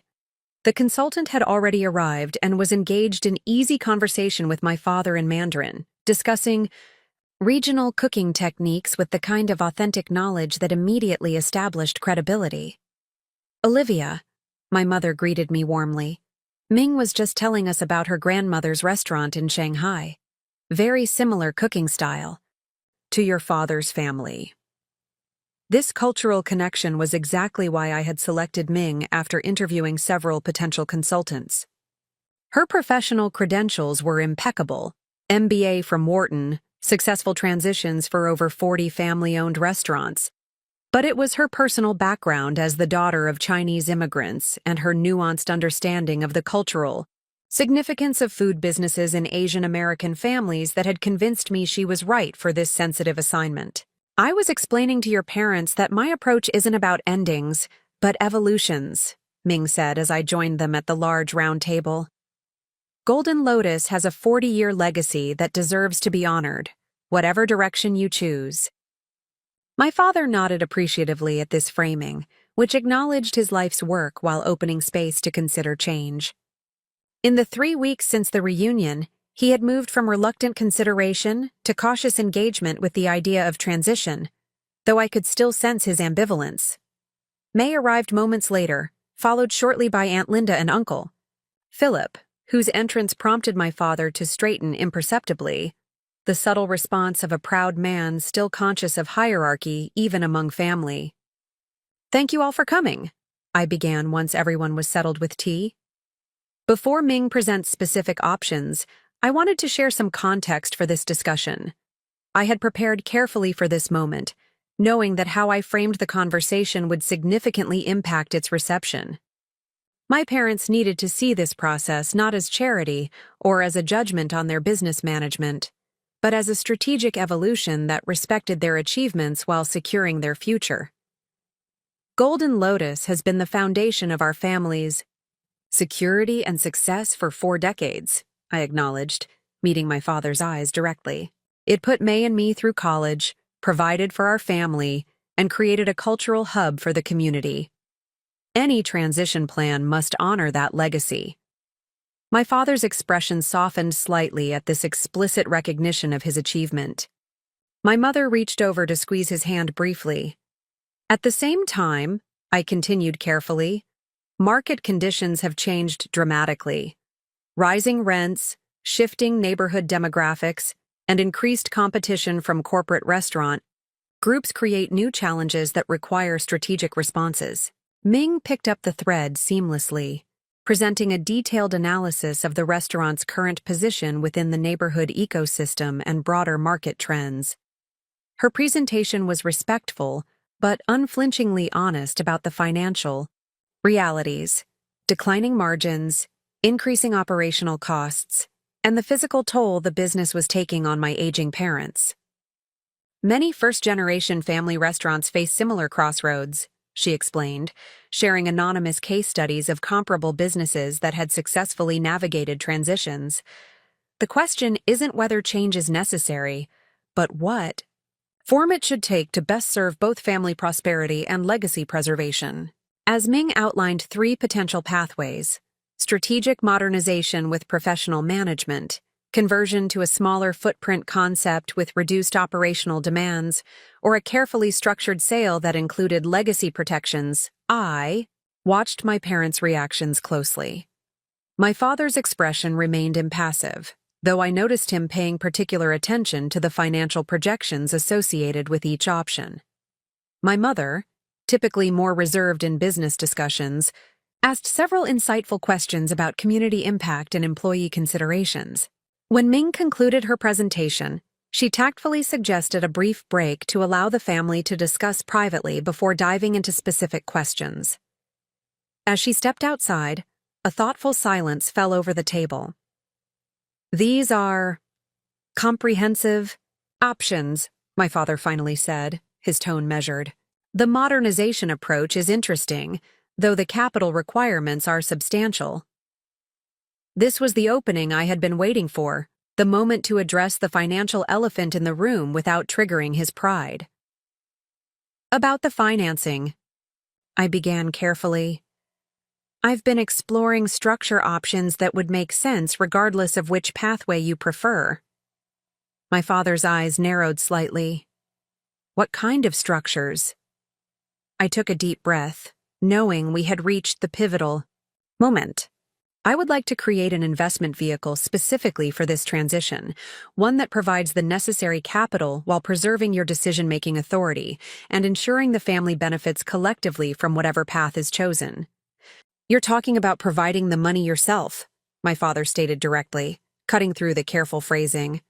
"I'm talking about creating a family partnership structure," I clarified. "One that acknowledges your sweat equity and decades of building this business as the foundation asset, while adding capital investment to enable whichever transition makes most sense for your goals." Uncle Philip, who had remained quietly observant until now, leaned forward. "It's a sound approach, brother. Professional rather than personal. Using Olivia's expertise to structure something that works financially while respecting what you've built." My father looked between us, his expression complex. "And you?" he asked my uncle directly. "What is your interest in this arrangement?" "Observation only," Uncle Philip replied without hesitation. "Linda and I are here to support, not participate financially or operationally. This is between you and your daughters." My father turned his attention to May, who had been listening attentively. "Your thoughts? You've been quiet." May considered her response carefully. "I think Olivia has created an opportunity to honor your achievement while addressing real challenges. The health center where I'm considering working serves many elderly Chinese immigrants who talk about missing authentic connection to their culinary heritage. If we chose the modernization path, I see potential synergies for community health programming housed in a renewed Golden Lotus space. This vision, linking the restaurant's evolution to meaningful community service, visibly resonated with our parents. For the first time, I saw my father's expression shift from cautious consideration to genuine interest. "How exactly would this partnership structure work?" he asked, turning back to me. For the next 20 minutes, I outlined the framework I had developed with input from both financial and cultural advisors. A structure that would preserve my parents' decision-making authority while providing the capital necessary for whichever transition path they selected. The arrangement acknowledged their life's work as the primary asset contribution, while allowing for fresh investment without creating burdensome debt. "The most important thing," I emphasized, "is that this is your decision. The structure simply creates options that might not otherwise be financially feasible." My father was quiet for a long moment after I finished explaining. Then he did something that surprised everyone. He turned to my mother. "What do you think, Lynn? You have been managing the books for 40 years. What does your wisdom say?" The deference to my mother's financial judgment was unprecedented. Throughout their marriage, my father had always been the public decision-maker in business matters, though those of us close to the family knew my mother's quiet influence often shaped major choices. "I think," my mother said slowly, considering her words, "that we have raised daughters who honor where they come from while seeing possibilities we cannot. This is what we worked for, isn't it? Not just education, but wisdom to build upon what we started." She turned to me with unexpected emotion in her eyes. "The structure you propose preserves face while creating opportunity. This shows deep understanding." My father absorbed her assessment, then nodded decisively. "We should invite Ming back to discuss specific questions." The remainder of the meeting focused on practical details of each potential transition path, with my parents asking increasingly engaged and specific questions. Though no final decision was made that day, the conversation had fundamentally shifted from whether to how, a crucial psychological transition that represented enormous progress. As the meeting concluded and Ming departed with plans for a follow-up session the following week, my father asked if I would stay behind while the others left. May gave my hand a supportive squeeze as she departed with my mother and aunt and uncle, leaving my father and me alone in the restaurant that had defined so much of our family's history. He gestured for me to join him at his favorite table by the window, where he had always taken his brief breaks during busy service periods, watching Chinatown's street life while drinking small cups of strong tea. "You have thought about this deeply," he observed as we settled into the familiar seats. "Not just the financial aspects, but the meaning behind them." "I wanted to create options that honor everything you and Mom have built," I replied simply. He nodded, gazing out at the street where he had established his American dream decades earlier. When I opened Golden Lotus, many people told me it would fail. Too traditional, too authentic. Americans want sweet sauces and fortune cookies, they said. A smile touched his lips. I was stubborn. Believed people would recognize quality and tradition if given the chance. "You were right," I acknowledged. "The restaurant thrived because of that commitment to authenticity." "For many years, yes." He sighed softly. "But the world changes. Perhaps I have been too slow to change with it." This admission, from a man defined by unwavering confidence in his approach, felt momentous. I remained quiet, giving him space to continue at his own pace. "Your investment success," he said after a thoughtful pause.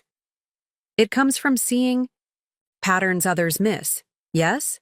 From understanding when to hold position and when to adapt." "That's a large part of it," I confirmed. "Recognizing value others overlook and having the patience to let strategies develop fully." He considered this, then surprised me with a request. "I would like to understand more about what you do, not just the results, but the thinking behind them." The genuine interest, so different from the dismissal that had characterized his previous attitude toward my career, touched me deeply. "I'd be happy to share that with you, Ba. There are actually fascinating parallels between culinary traditions and investment principles. Both require understanding fundamental qualities that persist despite changing fashions." This framing engaged his interest, and we spent the next hour in conversation about the philosophical underpinnings of my approach to wealth building, the distinction between price and value, the importance of patience in allowing compounding to work, the balance between risk management and opportunity cost. To my surprise, my father asked insightful questions that revealed a natural aptitude for financial thinking I hadn't previously recognized, perhaps because it had been channeled exclusively into restaurant operations for decades. "You know," I ventured as our conversation began drawing to a natural close, "if we pursue the modernization pathway, your culinary expertise combined with strategic business evolution could create something truly special. A bridge between traditional techniques and contemporary market realities." He nodded thoughtfully. "Perhaps, with the right structure and support." He met my eyes directly. This partnership approach you outlined. You have the resources to implement it? Truly? Yes, I answered simply, knowing he was asking not just about financial capacity but personal commitment. I've been building toward this possibility for years, though I didn't always recognize it consciously. My father absorbed this, then reached a decision. We will proceed with detailed planning for the modernization option. Your mother and I will need to understand all aspects before final commitment, but— He paused, then added with uncharacteristic openness, I find myself curious about this new chapter, cautiously optimistic. For my traditionally stoic father, this qualification represented extraordinary enthusiasm. I felt a weight lift that I hadn't fully acknowledged I was carrying. The concern that despite the consultant's expertise and my careful financial structuring, familial pride might ultimately prevent meaningful change. Thank you for trusting this process, I said simply, and for being open to new possibilities. He nodded, then added something unexpected. Your grandmother, my mother, would be proud of how you have navigated this. She always said true filial piety isn't blind obedience to parents' wishes, but helping family evolve with changing times while honoring core values. This connection to my grandmother's wisdom, a continuation of the theme that had emerged during the reunion, felt like a profound affirmation of my approach. Not just tolerance or grudging acceptance, but recognition that my different path actually honored deeply held family values in ways that hadn't been immediately apparent. As we prepared to leave the restaurant, my father paused to look around, the space that had defined so much of his identity for 4 decades. Change is difficult, he acknowledged quietly. But standing still while the world moves forward is harder in the end. The simple wisdom of this statement, from a man who had resisted change for years, suggested a fundamental shift in perspective that extended beyond the specific question of the restaurant's future. Outside on the sidewalk, as my father locked the restaurant door with the same careful attention he had given this ritual for decades, he turned to me with unexpected warmth. Your success, it was not luck or circumstances. It was vision and patience. I see that now. The acknowledgement, so different from the dismissal my career choice had received for years, represented a healing I hadn't known I still needed. Not because I required external validation of my path, but because it suggested we might move forward with genuine mutual respect rather than polite accommodation of differences. I learned more from you than you realize, I replied truthfully. About commitment, about excellence, about building something meant to last. I just applied those lessons in a different context. He nodded, accepting this connection between his influence and my divergent path. Different forms, same essence, he observed with unexpected philosophical insight. Like regional variations of the same dish. As we walked together toward the parking area, discussing practical next steps for the consultation process, I reflected on the extraordinary journey from the family reunion's unexpected revelation to this moment of authentic connection and collaborative planning. The path forward would undoubtedly include challenges, emotional attachments to be honored, practical details to be negotiated, family dynamics to be navigated with care. But the foundation had shifted from misunderstanding to mutual respect, from rigid expectations to appreciation of different strengths. My financial success, once treated as an inconvenient deviation from prescribed achievement paths, had become a bridge to deeper connection. Not because of the money itself, but because of what it represented, the validation of different approaches to creating security, contribution, and meaning. As we reached my car, my father surprised me with one final observation. At the reunion, when that article was revealed, he paused, choosing his words carefully. I was proud, yes, but also something else. Ashamed that I had not seen your achievement clearly before. that it took public recognition for me to value your path. The vulnerability of this admission, from a proud man who rarely acknowledged error, was a gift I hadn't expected. We all have blind spots, I offered, gently. I could have been more forthcoming about my professional journey instead of accepting underestimation. He considered this, then nodded with unexpected humor. Perhaps we are both stubborn in our ways, another family trait worth acknowledging. The shared laughter that followed, genuine and warm, felt like the perfect conclusion to our conversation. Not a complete resolution of all family complexities, but an opening to a new chapter, defined by mutual respect rather than prescribed expectations. As I drove away, glancing in my rearview mirror at my father's familiar figure still standing thoughtfully outside the restaurant that had defined so much of our family story, I felt profound gratitude for the unexpected revelation that had disrupted our family's entrenched perceptions. Sometimes, I reflected, the most meaningful success isn't measured in portfolio values or professional accolades, but in the capacity to create authentic connections across different worldviews, building bridges, of understanding that honor both tradition and innovation. That kind of success, the kind that creates not just wealth but wisdom, not just achievement, but meaning, was proving to be the most valuable investment of all. 6 months after the pivotal meeting at Golden Lotus, I stood in the doorway of what was now called Golden Lotus Modern, observing the Friday evening dinner service in full swing. The transformation of the restaurant had been both physical and philosophical, preserving the soul of my parents' original vision while adapting to contemporary realities. The dining room, once cramped with too many tables and outdated decor, now featured an elegant open concept that showcased the exhibition kitchen where my father presided 3 evenings a week, not as the overworked owner-operator of the past, but as the culinary director and master chef who shared his expertise with a trained staff while maintaining reasonable hours. The menu had evolved as well, featuring traditional recipes with thoughtful modern presentations and locally sourced ingredients, alongside new creations that fused classic techniques with contemporary flavors.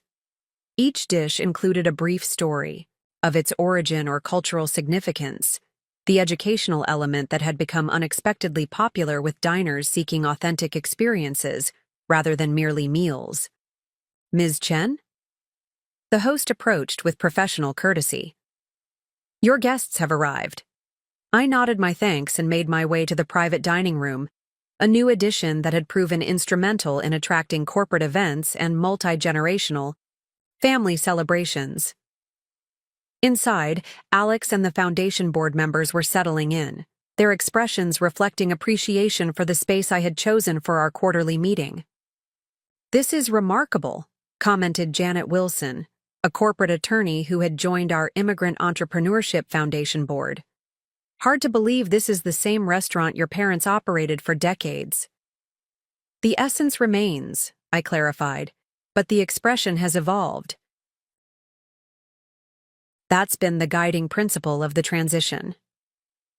This philosophy, honoring core values while adapting their manifestation to changing circumstances, had become something of a personal mantra over the past 6 months, applicable far beyond the restaurant context. As we began our foundation meeting over a curated tasting menu showcasing my father's signature dishes, I reflected on how significantly my life had transformed since that fateful family reunion. The foundation Alex and I had established was now fully operational with a 7-member board and an initial investment fund of $12 million dedicated to supporting immigrant entrepreneurs with promising businesses that traditional venture capital typically overlooked. My professional life had evolved as well. While maintaining my position at Quantum Capital, I had negotiated a restructured role that allowed me to dedicate 20% of my time to the foundation and family business interests. This arrangement had initially raised eyebrows among colleagues who couldn't understand why someone at my level would voluntarily reduce client responsibilities, but the firm's leadership had ultimately supported the decision, recognizing the unique perspective it brought to our work with first-generation wealth builders. Most significantly, my relationship with my family had been fundamentally recalibrated. My parents had approached the restaurant transition with surprising adaptability once the initial framework was established.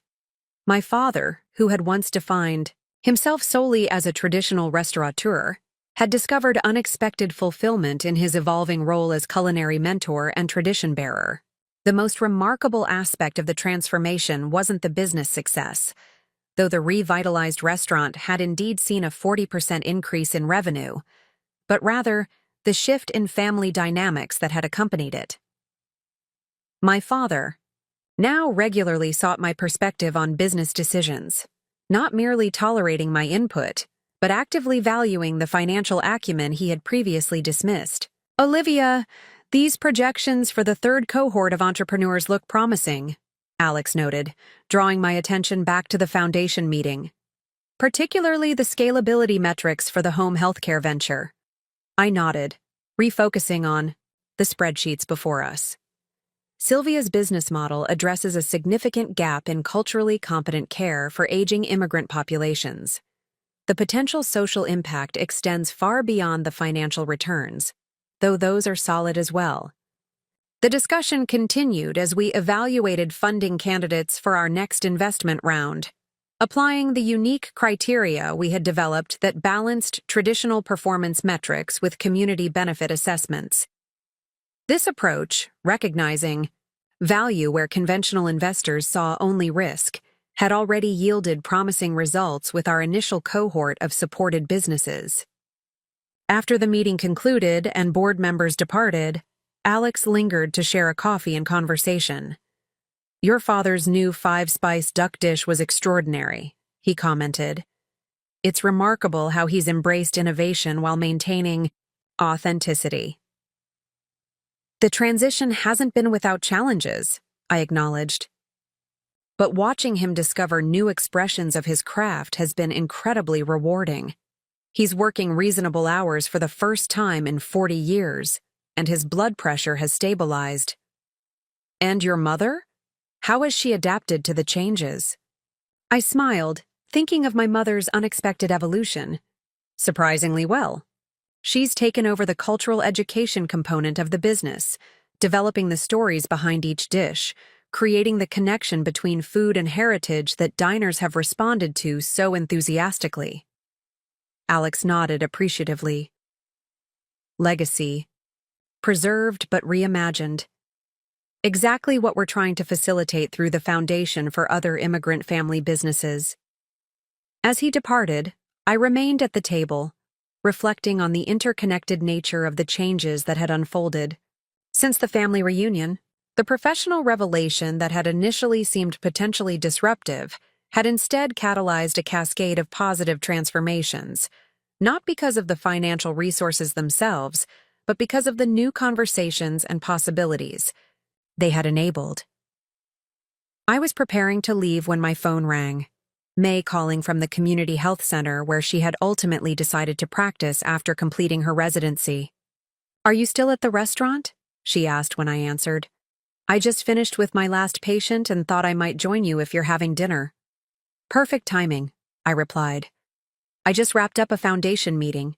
Meet me in the main dining room in 15.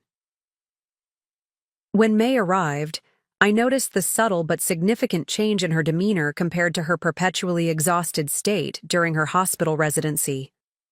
Though still working challenging hours at the community health center, she carried herself with a centered calm that suggested alignment between her work and deeper values. "How was the diabetes management workshop today?" I asked as we settled into a quiet corner table. "Full attendance and engaged participation," she reported with evident satisfaction. "The combination of clinical guidance with culturally relevant dietary adaptations is making a real difference in patient compliance. Dad's demonstration of traditional cooking techniques modified for health considerations was especially effective." This collaboration between the restaurant and health center, initially just a hopeful idea mentioned during our transition planning, had developed into a successful community health initiative. Twice monthly, The restaurant hosted workshops, where medical guidance was paired with practical culinary skills, helping immigrant families manage health conditions while maintaining cultural food traditions. He enjoys those sessions more than he'd ever admit, I observed. Teaching, rather, than just doing. It's given him a new sense of purpose. May nodded, her expression thoughtful. It's interesting how resistance to change often masks fear of losing identity or relevance. Once Dad realized transition didn't mean erasure of his life's work, but rather evolution of it, everything shifted.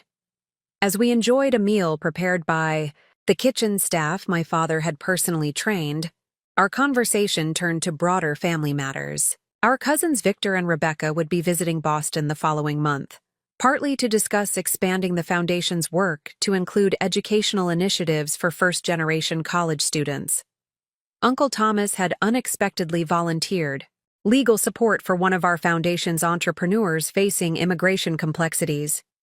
It's remarkable how the family dynamic has evolved, May noted. Remember how last year's reunion felt like a competition? Everyone positioning themselves in the hierarchy of achievement? Competitive comparison has given way to collaborative contribution, I agreed. Though I'm not naive enough to think one revelation about my financial success created this transformation alone. No, but it disrupted entrenched patterns, May observed insightfully. Created space for different conversations and new possibilities. Sometimes systems need destabilization before they can reconfigure into healthier forms. Her analogy, drawing on both her medical training and our shared experience of family systems, captured something essential about the past 6 months. The revelation of my financial success had indeed disrupted long-established family patterns, but the resulting evolution had required everyone's participation and adaptation. How are you feeling about your decision to choose the community center over the prestigious fellowship? I asked, curious about her reflection now that several months had passed. May considered the question thoughtfully. It was absolutely the right choice for me, though not without challenges. The resources are more limited, the cases often more complex due to delayed care. But the work feels meaningful in a way hospital medicine never quite did. She paused, then added with characteristic honesty. The financial security you helped create made the decision possible. Not just the student loan assistance, which was significant, but the psychological safety of knowing our parents' future was secure regardless of the restaurant's evolution. This acknowledgement of how financial resources could create space for authentic choices rather than merely accumulating status symbols reflected the philosophy that had guided my own wealth-building approach for years. Money as a tool for expanding possibilities rather than an end in itself. I've been thinking about how to structure something similar for other medical residents facing the same dilemma, I mentioned. A financial bridge that would allow promising doctors to choose community practice without the crushing weight of educational debt forcing them into the highest-paying specialties. That could be transformative, May responded immediately, her expression animated. The talent drain from community medicine isn't about lack of interest or commitment. It's simple mathematics of six-figure debt versus disparate income potentials. As we explored this concept, another potential offshoot of the Foundation's work, I realized how much my approach to wealth utilization had evolved. Rather than simply growing portfolio values, I had begun thinking systematically about strategic interventions that could create cascading positive impacts, what investment analysts might call leverage points in complex systems. Our conversation was interrupted by the arrival of our parents, who had been attending a supplier meeting with a local organic farm that was now providing specialty ingredients for the restaurant's seasonal menu items. Successful negotiation, my father announced as they joined our table. Mr. Lawson has agreed to designate an acre specifically for Chinese vegetables using our cultivation guidance. True bok choy and gai lan, not the American versions. The pride in his voice reflected his evolution from daily operational manager to strategic vision setter. a role that utilized his deep knowledge while accommodating his need to reduce physical demands as he approached 70. My mother, meanwhile, shared photos from the farm visit, her newfound comfort with smartphone technology, another small but significant change. "We're planning a series of farm-to-table events for the summer solstice," she explained, connecting traditional Chinese, seasonal observances with local agricultural cycles. As our parents enthusiastically outlined their vision for this cultural education initiative, I exchanged a glance with May, a moment of shared appreciation for their remarkable adaptability. These were the same parents who had once defined success exclusively through rigid professional hierarchies, now embracing innovation and cross-cultural exchange with genuine enthusiasm. Up next, you've got 2 more standout stories right on your screen. If this one hit the mark, you won't want to pass these up. Just click and check them out. And don't forget to subscribe and turn on the notification bell so you don't miss any upload from us.